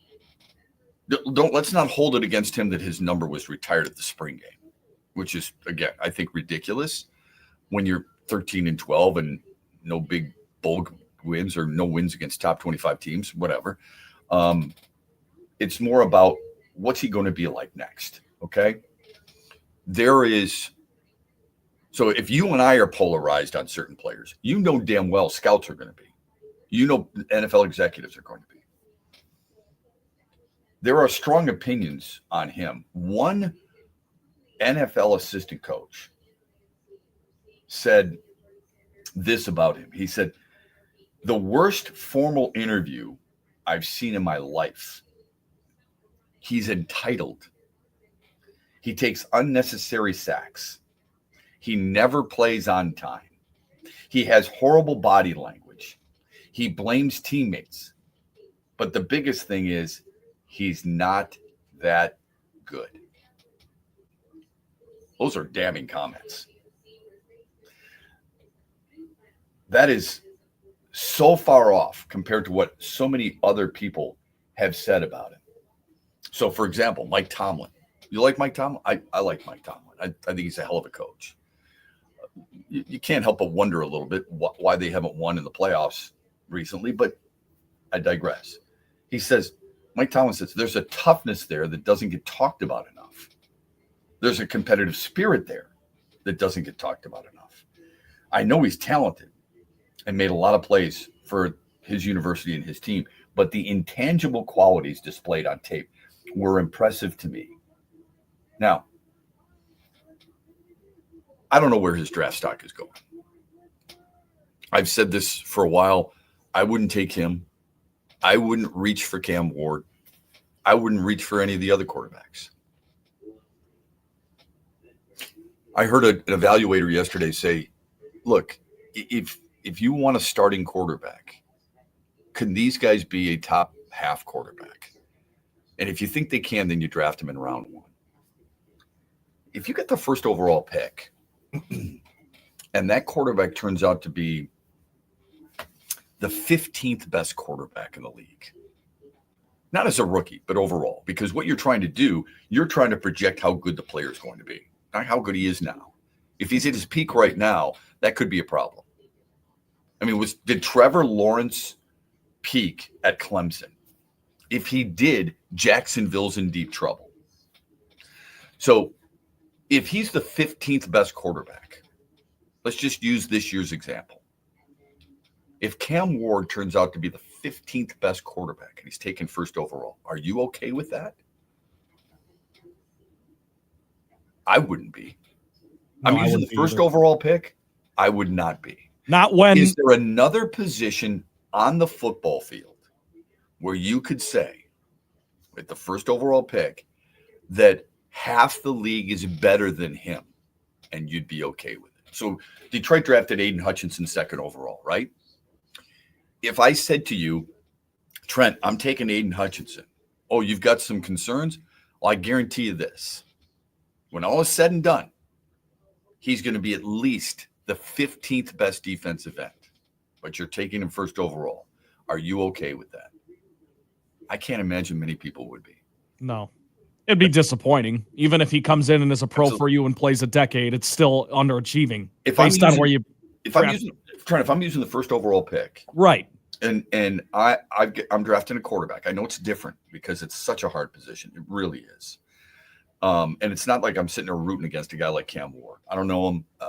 It's a hell of a story. It started at Incarnate Word. Remember that. That's where he started his football career, Incarnate Word. And he ends up at Miami, and he had a high percentage, threw a lot of yards, threw a lot of touchdowns. Good for him. Probably the first overall pick by the Tennessee Titans. If the Tennessee Titans get him, and he's about the 15th overall pick, they should be really disappointed. They should be looking for another quarterback. Bryce Young. How many people have called him a bust? Almost everybody. Yeah. Especially based on how good C.J. Stroud was taken right after him. His rookie year, that is. Yeah. And C.J. Stroud. Bryce Young was benched. And what happens is you end up being compared to that guy. So whoever if Cam Ward is drafted first overall, and then the next quarterback is, let's just say, Shadur Sanders, you know what's going to happen, right? Those two will be linked forever. Those two will be compared against one another forever. We saw it last year with Caleb Williams and Jaden Daniels. So here's what you get. I how many quarterbacks played last year? Just, a ton. But if you're looking at that position specifically, where can you accept your guy to be? Caleb Williams last year, I think this is a good example. He was 1-1, right? Do you think he's a good player? I do. I'm sure Ben Johnson will help him. He was 17th in the league in passing.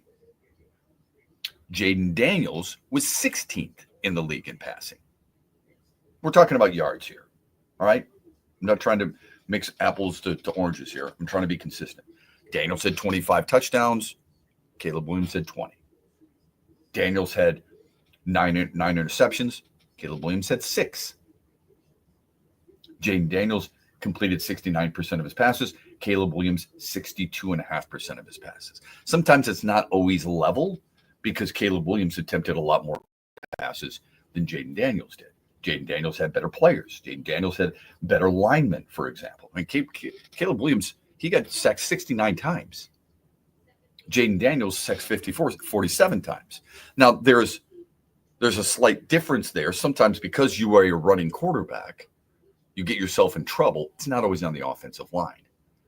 But most of those are, okay? If the first quarterback taken, Cam Ward, ends up having and ranking in that situation, 16, 17, those types of numbers, would you be all right with it?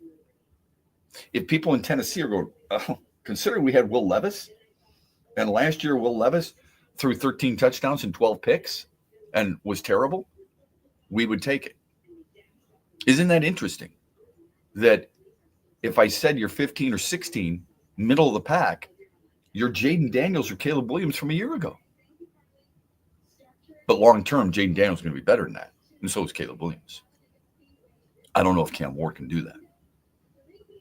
The hotline is 866-838-4843. The text line is Sports Radio 21,000. Final hour of the show, including the NFL draft. And we'll dive into a little bit more of that with you, brought to you by Meijer, when we come back on X's and Grocery shopping is a good deal better with the Meijer 7 for 7 sale. Pay just $1 each when you mix or match any 7 or more participating items. Save big on everything you need for a complete family meal, including assorted Meijer frozen vegetables, select varieties of Campbell's condensed soup, Meijer pasta and pasta sauce, and Ben & Jerry's or Haagen-Dazs ice cream. Family-friendly meals and low prices. That's the happy shopper good life at Meijer. Exclusions apply. See all deals in the Meijer app. Huge here for the Michigan High School Athletic Association. You can stay up to date on the latest from Lansing 24/7 at MHSAA.com, at MHSAA on Twitter, and MHSAA on Facebook. The latest news, press releases, and stories connected to every high school in the state of Michigan, available for you 24/7 from the Michigan High School Athletic Association.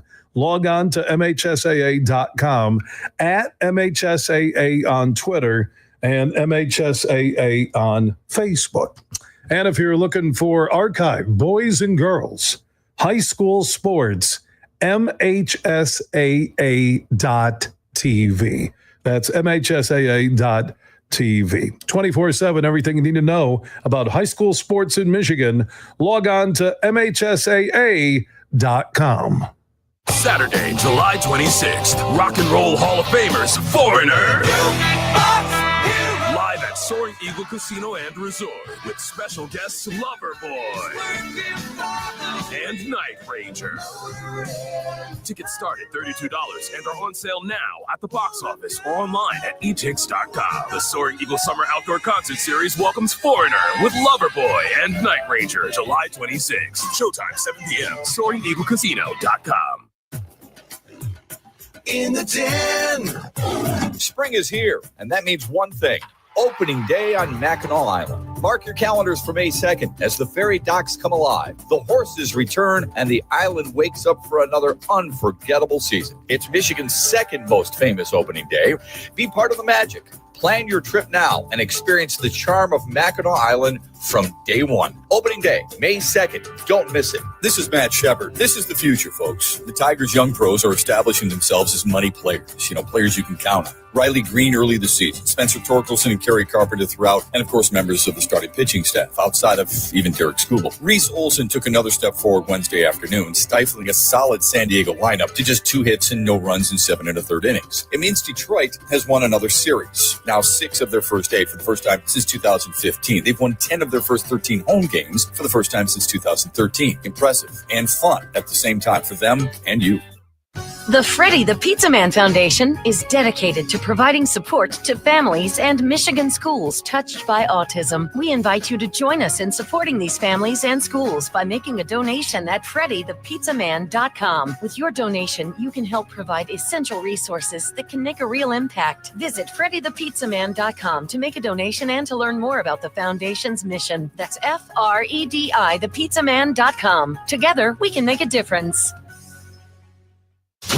There's a new player in town. Hi, I'm Herman Moore, Lions All-Pro wide receiver, and I'm talking about Eagle Casino and Sports, the real money mobile casino. It's so easy to play. You can go from wager to winner to wallet, just like that. Sign up now and we'll match your deposit up to $1,500. Or you can get a risk-free bet up to $1,000. Eagle Casino and Sports, made in Michigan, made for Michigan. Must be 21 or older in Michigan to play. What's up, Michigan? You're listening to my good friend Shep. The Huge Show is coming up later today at 3, right here on the Michigan Sports Network.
When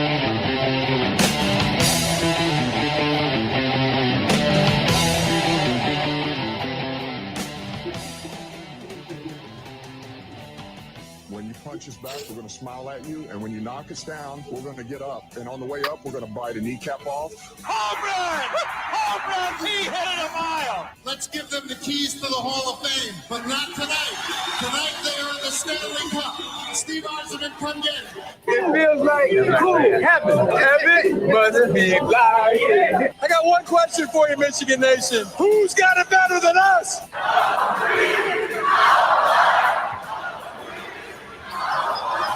Right center field. That's got carry. It's gone. Number 500 and history for Miguel Cabrera. Touchdown, Detroit Lions. Yes. This game is over. Let's puck they get. They score. Red Wings win.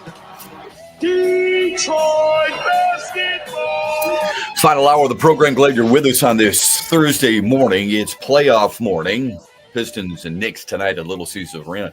It's also NFL Draft Day, which is a lot bigger in other markets than it is here in Detroit, and that is refreshing. That is something that we were not used to in the past, but we're used to now. Hi, everybody. I'm Matt Shepard. Welcome on this Thursday. The Meyer Hotline, 866-838-4843. You can always text us, Sports Radio at 21,000. This hour is brought to you by Soaring Eagle Casino and Resort. We'll get to our poll question of the Daily Wager. Trent Stoll told me something strange during the break, and it got me thinking. It got me playing devil's advocate, and it got me getting angry at myself.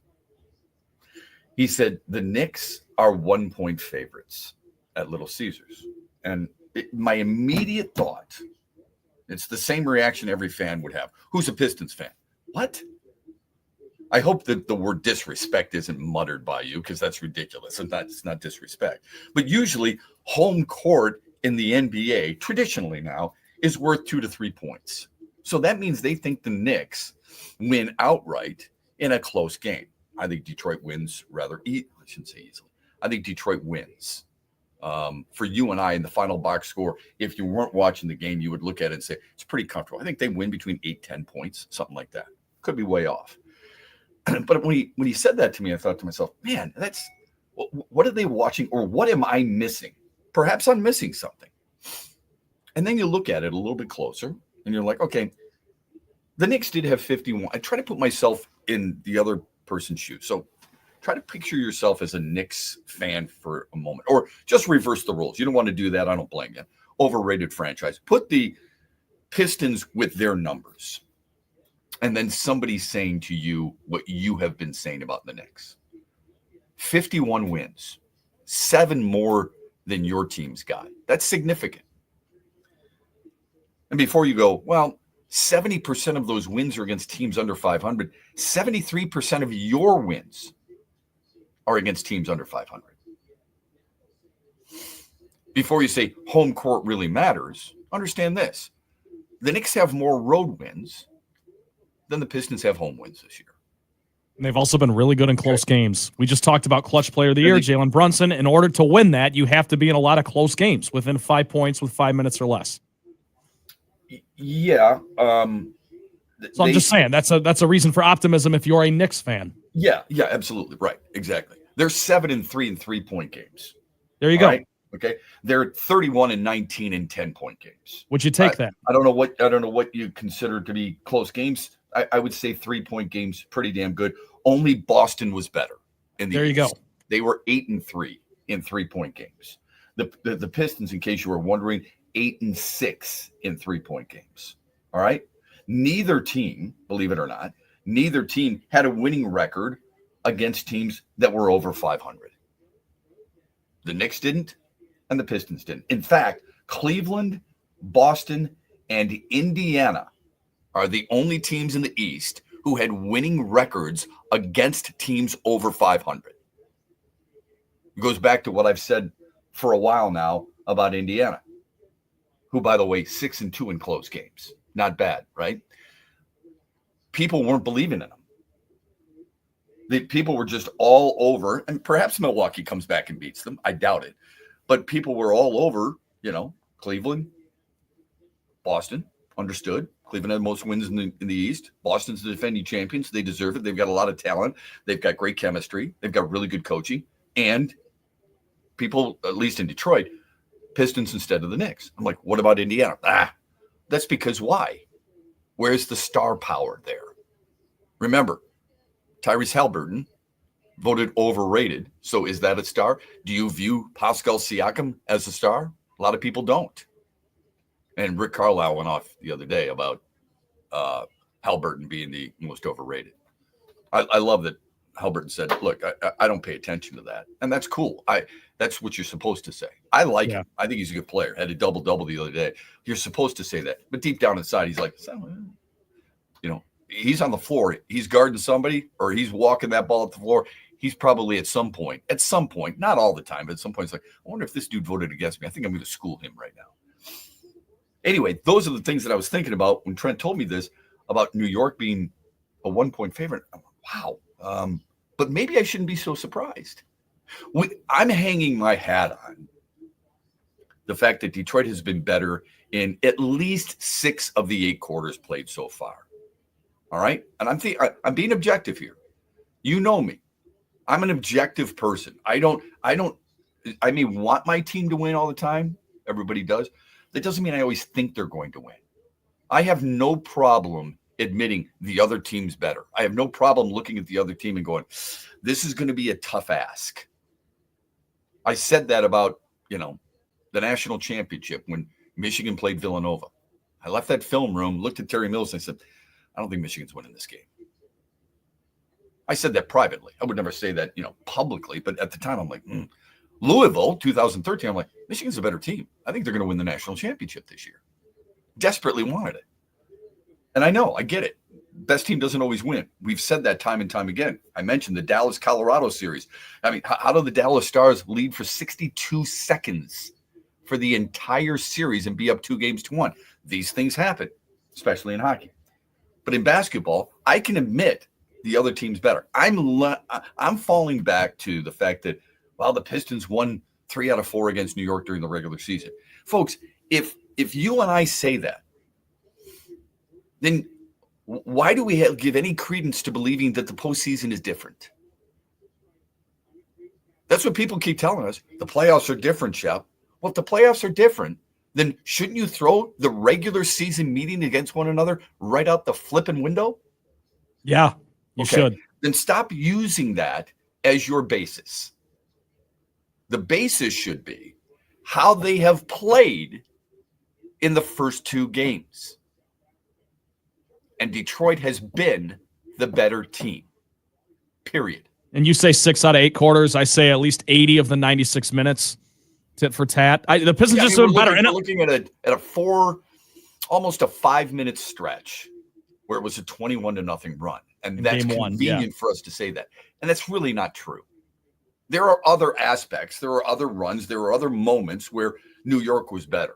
I think you'd be really hard-pressed to find that in Game 2. I thought Detroit was much better. But there was a stretch where Detroit's lead was 13, and suddenly it's down to 4.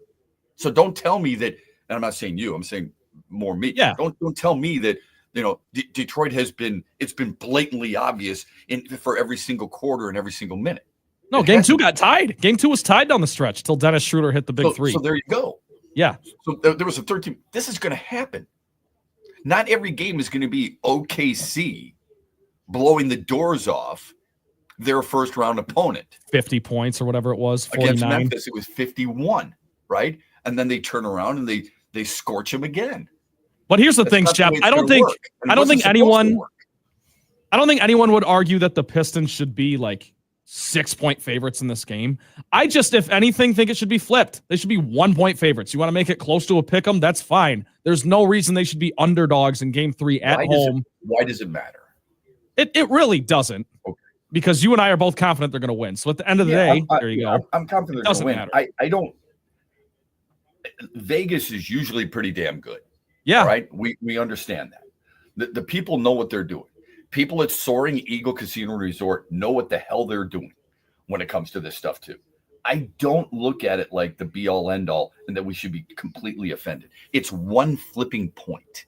Who cares? Okay. That's all I'm telling you. Our phone number on the Meyer hotline is 866-838-4843. Got to take a quick time out. We'll get to the poll question results when we come back on X's and Bros. Right at you. The excitement you've been waiting for. Eagle Casino and Sports. The mobile casino made in Michigan, made for Michigan. Play slots and table games with live dealers at one exciting site. PlayEagle.com. Sign up today and get a match deposit up to $1,500. That's right, up to $1,500 plus 100 free spins. Eagle Casino and Sports. Go to PlayEagle.com and start winning today. Must be 21 or older and in Michigan to play. Thanks for listening to X's and Bros with Matt Shepard, only on the Michigan Sports Network. Make sure you listen weekly to our Moving Ferris Forward interviews with Ferris President Bill Pink and other leaders who are moving Ferris forward. Find out more about Big Rapids and Ferris and what they have to offer at ferris.edu. Pro football can be a tough road as a player, full of highs and lows, injuries, roster decisions, and someone always gunning to take your job. Bottom line, there's a lot of uncertainty and you need to know how to navigate it. Hi, I'm Mitch Lyons, former Steeler and Falcon tight end and founder of Mitch Lyons Wealth. Back in my NFL days, protection was important, protecting the quarterback, the ball, and your body.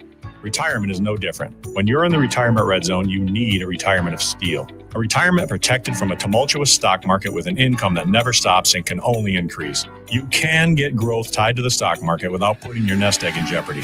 That's right. If the market goes up, you can lock in gains, but if it goes down, you don't lose a dime. Contact us today to schedule a 10-minute intro call to see if we can help you retire comfortably without worry. Call today and we'll send you my book, Retirement of Steel. You've got nothing to lose and everything to gain. Call 866-85-STEEL. That's 866-857-8335. Again, 866-857-8335. MitchLyonsWealth.com, your best game plan to protect, grow, and win retirement.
Are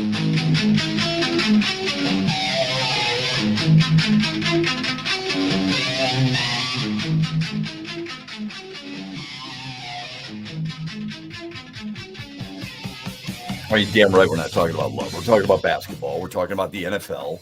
We're talking about Kirby Joseph's contract extension. Anything that might be on your mind in the world of sports, we welcome it. Meyer Hotline, 866-838-4843. You can text the show, Sports Radio, to 21,000. This is X's and BrO's, Monday through Friday from 6 until 9. Look, there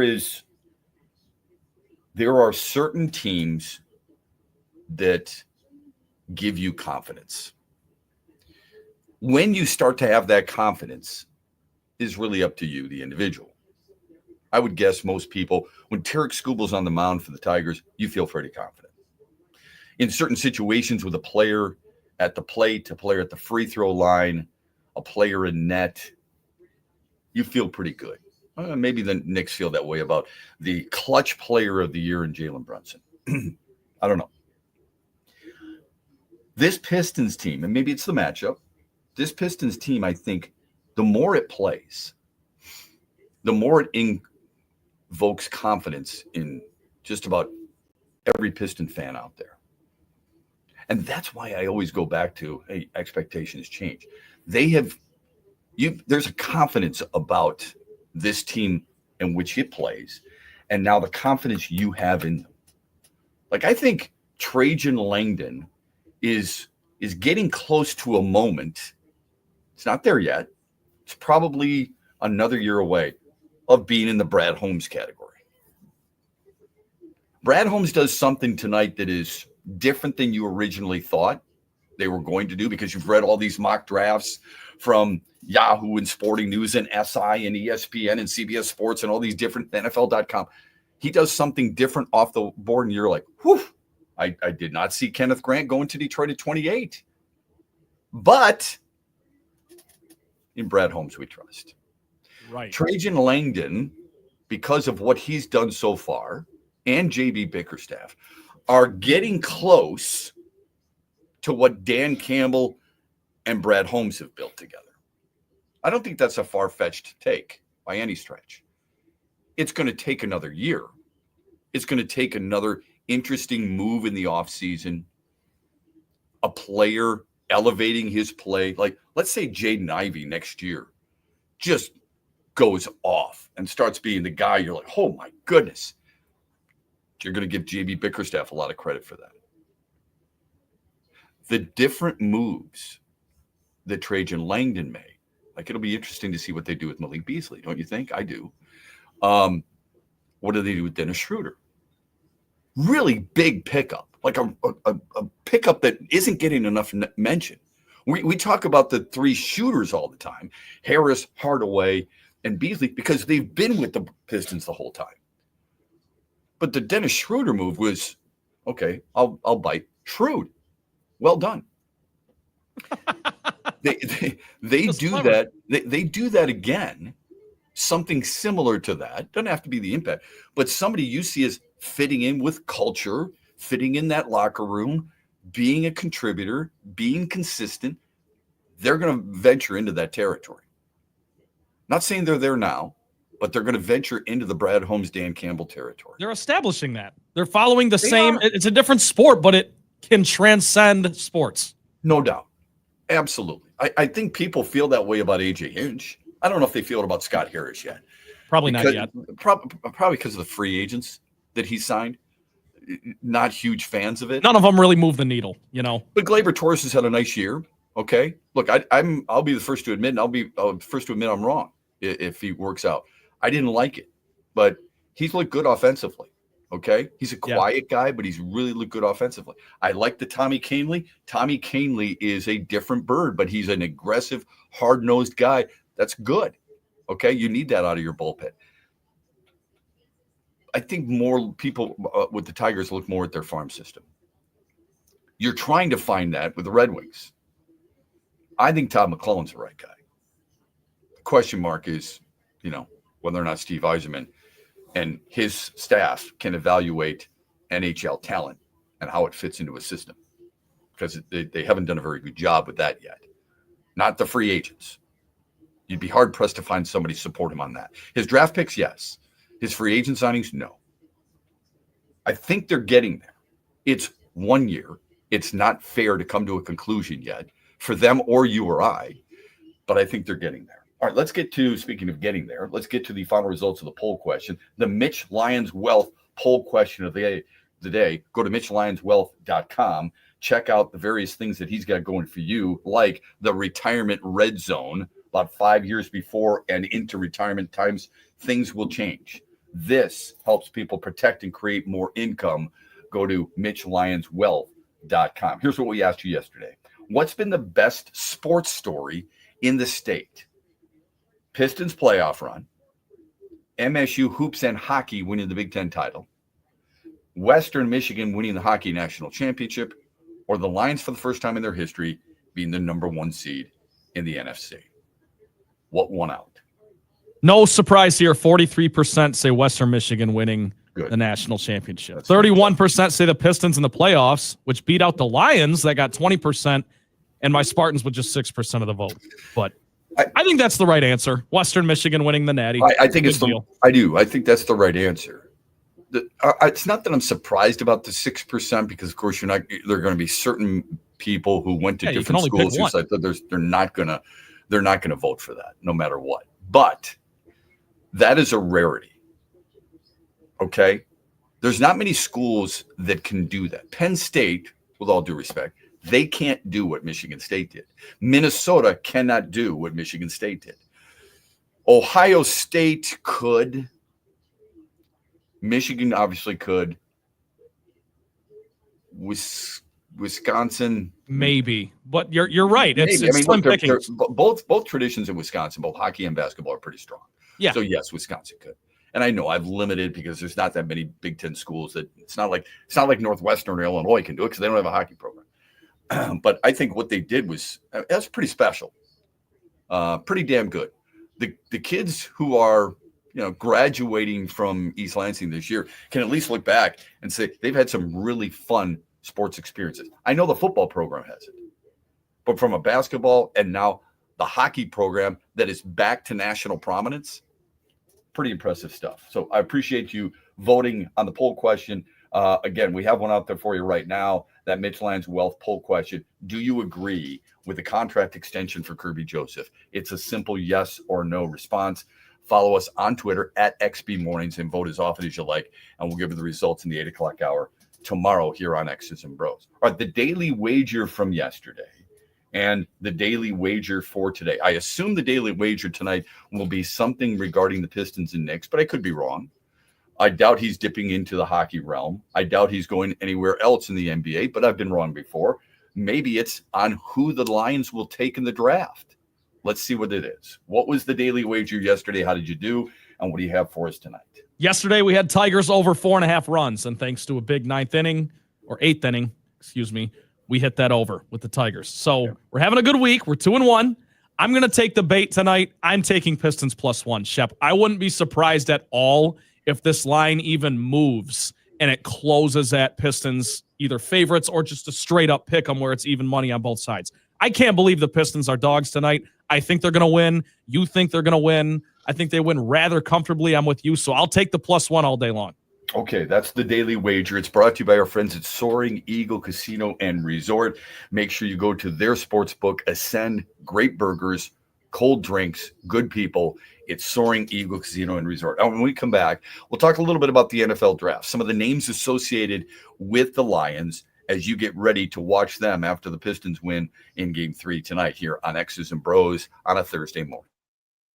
Grocery shopping is a good deal better with the Meijer 7 for 7 sale. Pay just $1 each when you mix or match any 7 or more participating items. Save big on everything you need for a complete family meal, including assorted Meijer frozen vegetables, select varieties of Campbell's condensed soup, Meijer pasta and pasta sauce, and Ben & Jerry's or Haagen-Dazs ice cream. Family-friendly meals and low prices. That's the happy shopper good life at Meijer. Exclusions apply. See all deals in the Meijer app.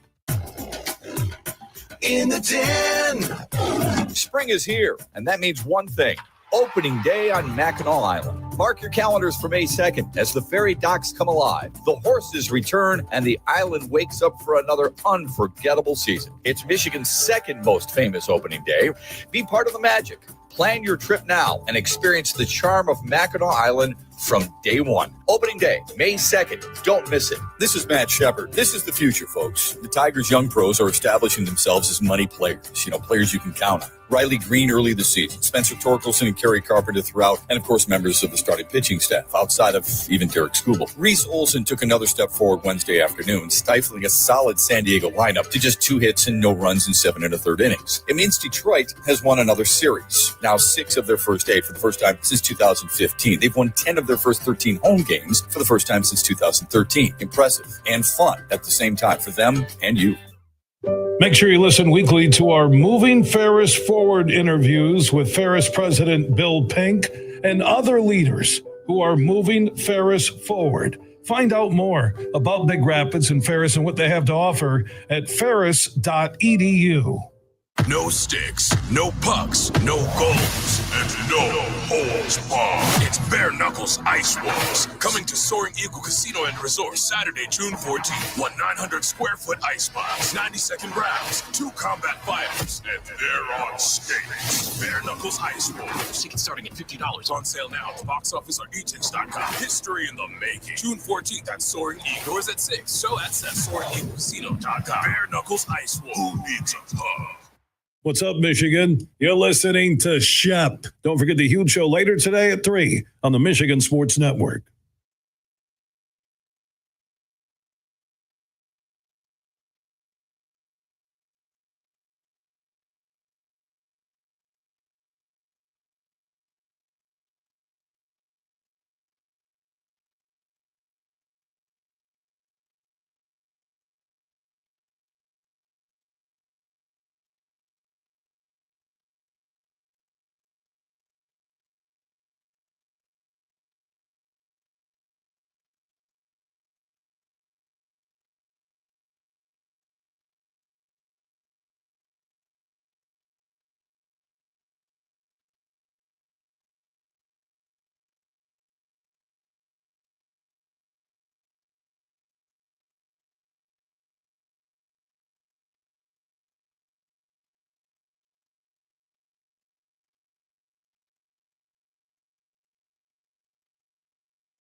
I love where Detroit sports is at. I mean, and it's a blast being a part of a number of teams who are bringing thrilling sports moments to this city. That the city deserves it. These fan bases, which majority of them overlap, all get to enjoy these thrilling moments. We quickly become, Lions fans and Pistons fans and Wings fans when we join the city. Because when you're all in on the city, these moments matter. These moments are remembered by fans and by players, and these experiences stand out specifically here in Detroit because of how cool of a sports town this is.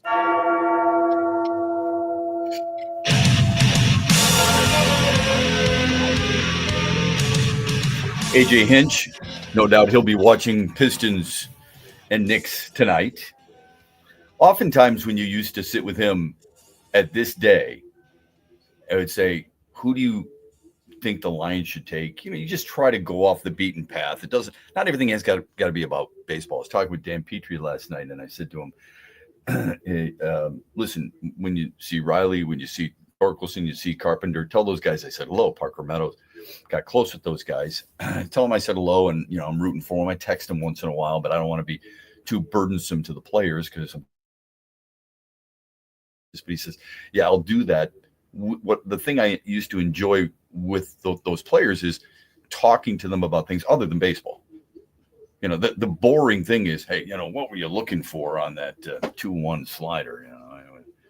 People standing around the locker room. Hey, let me ask you a question. When the ball's in the air, I mean, it's fading away from you. I mean, do you go around it? What's the path you're taking? What's the scouting report on this game?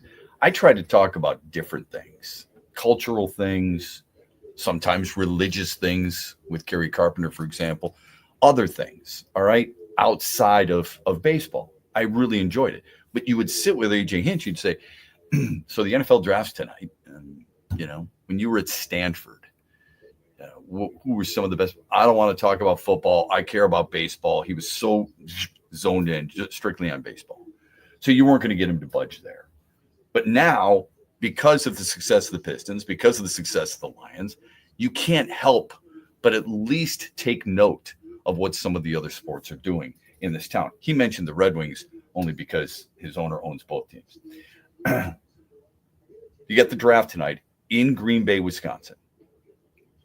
They're not going to come close to breaking any records set by all you folks with the Lions a year ago on draft night, but they're going to do it right because they're used to doing it right. I mean, they do a good job with football. It's really all they got, unless you want to consider the Green Bay Gamblers of the USHL, or you want to consider Wisconsin Green Bay basketball. And I think that's Doug Gottlieb, isn't it? Isn't he the head coach there? Yeah. Yep. They need to make a change there. Anyway, so let's get to some let's get to some polls of various places that have the draft, mock drafts, and some of the names associated with the Lions. Before we do that, I want you to ask yourself this question. Forget the need and forget what team you are. One player. You could have one player. Who would it be? So I asked this question of somebody the other day, and they immediately said Travis Hunter. Okay. Very versatile, hell of a player. You don't win the Heisman Trophy if you're not a good player. Doesn't mean you're always going to be a good pro, as we mentioned yesterday. See Jason White, Oklahoma. But Johnny Manziel, Texas A&M. But this dude is legit. Whatever position he plays, if it's just the one, he's going to be a very good player. Now, I don't know. I don't recognize the traits that certain other people do. Ryan Clark was on ESPN last night, the Scott Van Pelt show, and said he has Randy Moss-like skill set as a wide receiver. That's high praise. Randy Moss is one of the greatest receivers of all time. I hope it's not hyperbole, okay? And as a secondary player, you know how I feel. People have said Champ Bailey. Personally, I'd play him as a cornerback. That's just my opinion. But if you had to pick one player, who would you take? I would take Abdul Carter. Me too. I like the kid out of Penn State. I get the comparison to Micah Parsons. It's really not fair. He's not as big as Micah Parsons, but he's fast. He's twitchy. He's competitive. He makes plays. He's a gamer. I like all that stuff. He can get a little stronger. But overall, I mean, a lot of guys can. That's going to happen. Okay? That doesn't mean I would move heaven and earth to trade up for him. But if I had one guy, one pick I could make, that would be it. The belief right now, leading into the draft, is that the top three are set. Tennessee's not moving. They've come to a consensus. Cleveland isn't moving, and the Giants are not moving. There are some who believe there's a team or two that might try and trade up with New England or Jacksonville, and they'd be happy with it. Depends on what they got to give up. We'll see what happens. But the consensus is those three teams are staying put, and then things will start to shake up a little bit. There is also a belief that the three players chosen will be Cam Ward, Travis Hunter, and then Abdul Carter. The question mark, the curveball, the crazy eight, whatever you want to, it comes at number 4.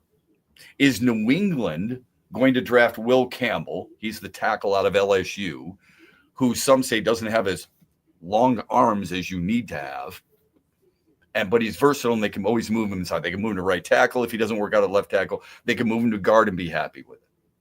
Or are they going to take the running back, Ashton Genty, who it depends on what you're thinking here. Raiders would love him. Jacksonville might take him, although Jacksonville also might take a guy like Mason Graham, crying out loud. The lowest I've seen Mason Graham, by the way, I think it's 9. Yeah, he's been a consensus top 10 in a lot of these mock drafts. Yeah, really good player.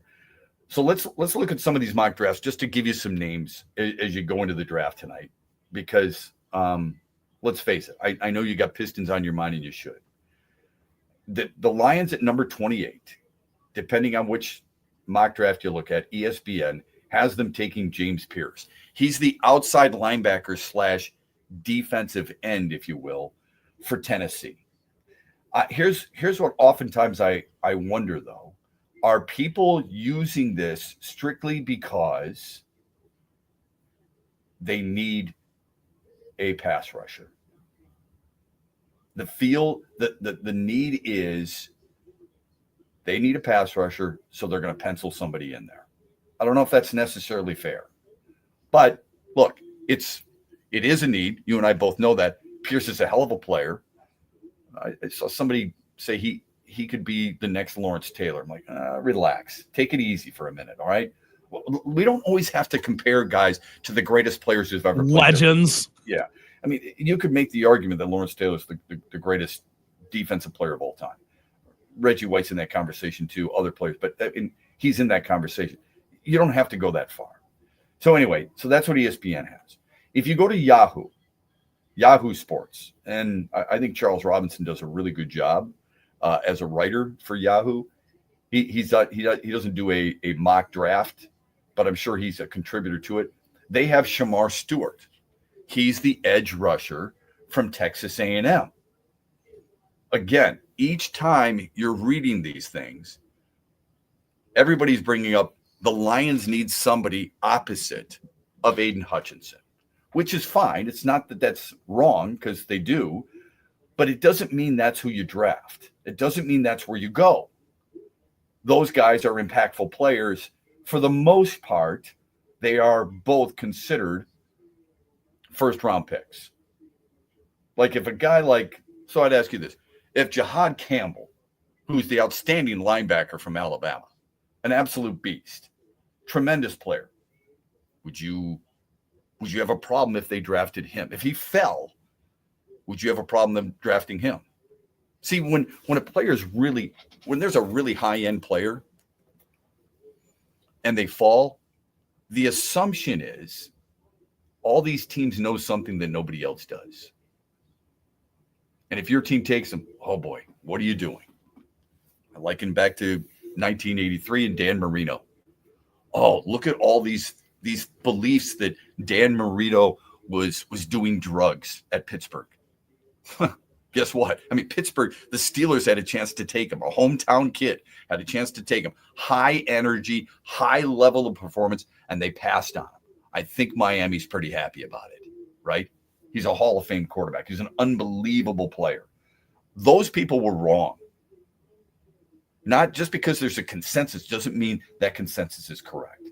CBS Sports has the Lions at 28, taking Donovan Ezwaraku. He's the defensive end out of Boston College. So you see, there's 3 websites immediately, and they all have them take, they're not all the same player, but it's all the same position. Remember, the Lions don't draft for need. It gets you in trouble. I'm not saying these are wrong picks. I'm just telling you, it gets you in trouble. Sporting News. At 28, the Lions take Gray Zabel. He's the guard out of North Dakota State. Got to replace Kevin Zeitler. Might have a chance or a need to replace Graham Glasgow at the left guard position. See what happens. All right. The Detroit News. This might be the biggest curveball of all. Nolan Bianchi covers the Lions. He has the Lions drafting Jaden Higgins, the wide receiver out of Iowa State.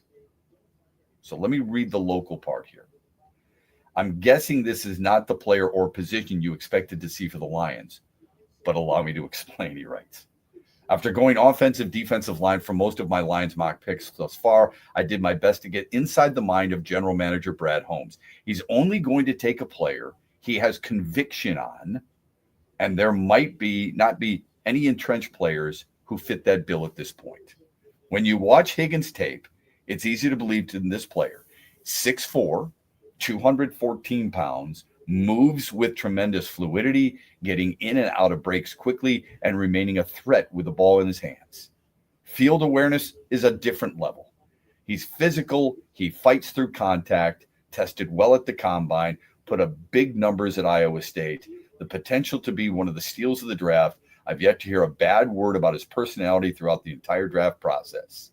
Yes, I passed on Missouri's Luther Burden III. He's a heck of a player, but he blames a lot of other people, and that might turn some people off. I'm summarizing there. I've got conviction that Higgins can be a serious producer at the next level. Now, if that were the case, and that means you're passing on Tyler Booker, he's the guard out of Alabama. It means you're passing on Kenneth Grant, he's the defensive tackle at Michigan, who I like a lot. And as I mentioned, Burden, the wide receiver out of Missouri. Answer me this. What would you read into if that were the draft pick? If the Lions stepped to the podium and gave Roger Goodell, the phony Roger Goodell, that card, and he read that name out of Iowa State, Higgins, the wide receiver out of Iowa State, is the newest Detroit Lions. Hello, Jaden Higgins. Smile for the camera. All these yuckity yuck stuff. If that were the case, what would you read into that? The elephant in the room would be Jameson Williams. Absolutely. Without a doubt. What's the future look like with him? You know, we've heard the rumors all week, and not just with Higgins, with other receivers as well. The Texas kid, I forget his name, but they've talked about that as well. Matthew Golden. Similar skill set as JMO for that reason. Yeah. I would read the exact same thing. And if that were the case, like I saw an article the other day, is Brad Holmes, I don't think this was the headline, but is he immune to criticism? Because of what he's accomplished so far, is he immune to criticism? Absolutely not. Look, he was criticized for not getting the defensive end at, well, he did. He got Zadarius Smith, but the defensive end people wanted at the trade deadline. Am I wrong there? Were people upset? Did we not field calls about why you wouldn't give up X amount of first rounders for a certain big name defensive end, right? Max Crosby, Myles Garrett, even Trey Hendrickson came up a few times. Well, yes, you're exactly right. We brought those up, But I mean, I'm talking about fans here. Yeah, fans were. Yeah, they were underwhelmed by the Zadarius Smith move. Yeah, they were. It didn't. It's not like it was awful, but it's not like it turned out to be what you expected. It underwhelmed, right? Yeah. I mean, people were. They're glad that he addressed it to a certain extent, but they were disappointed overall that they didn't get somebody more impactful. Okay. Yep. If you look at Jaden Higgins, and again, this depends on which, I guess, service you're subscribing to. If you look at Higgins and you ask yourself, okay, this dude, as far as wide receivers are concerned, where is he ranked? He's the 5th wide receiver in the draft by most. McMillan out of Arizona, Burden out of Missouri, Golden out of Texas, Egbuka out of Ohio State, and then Jaden Higgins.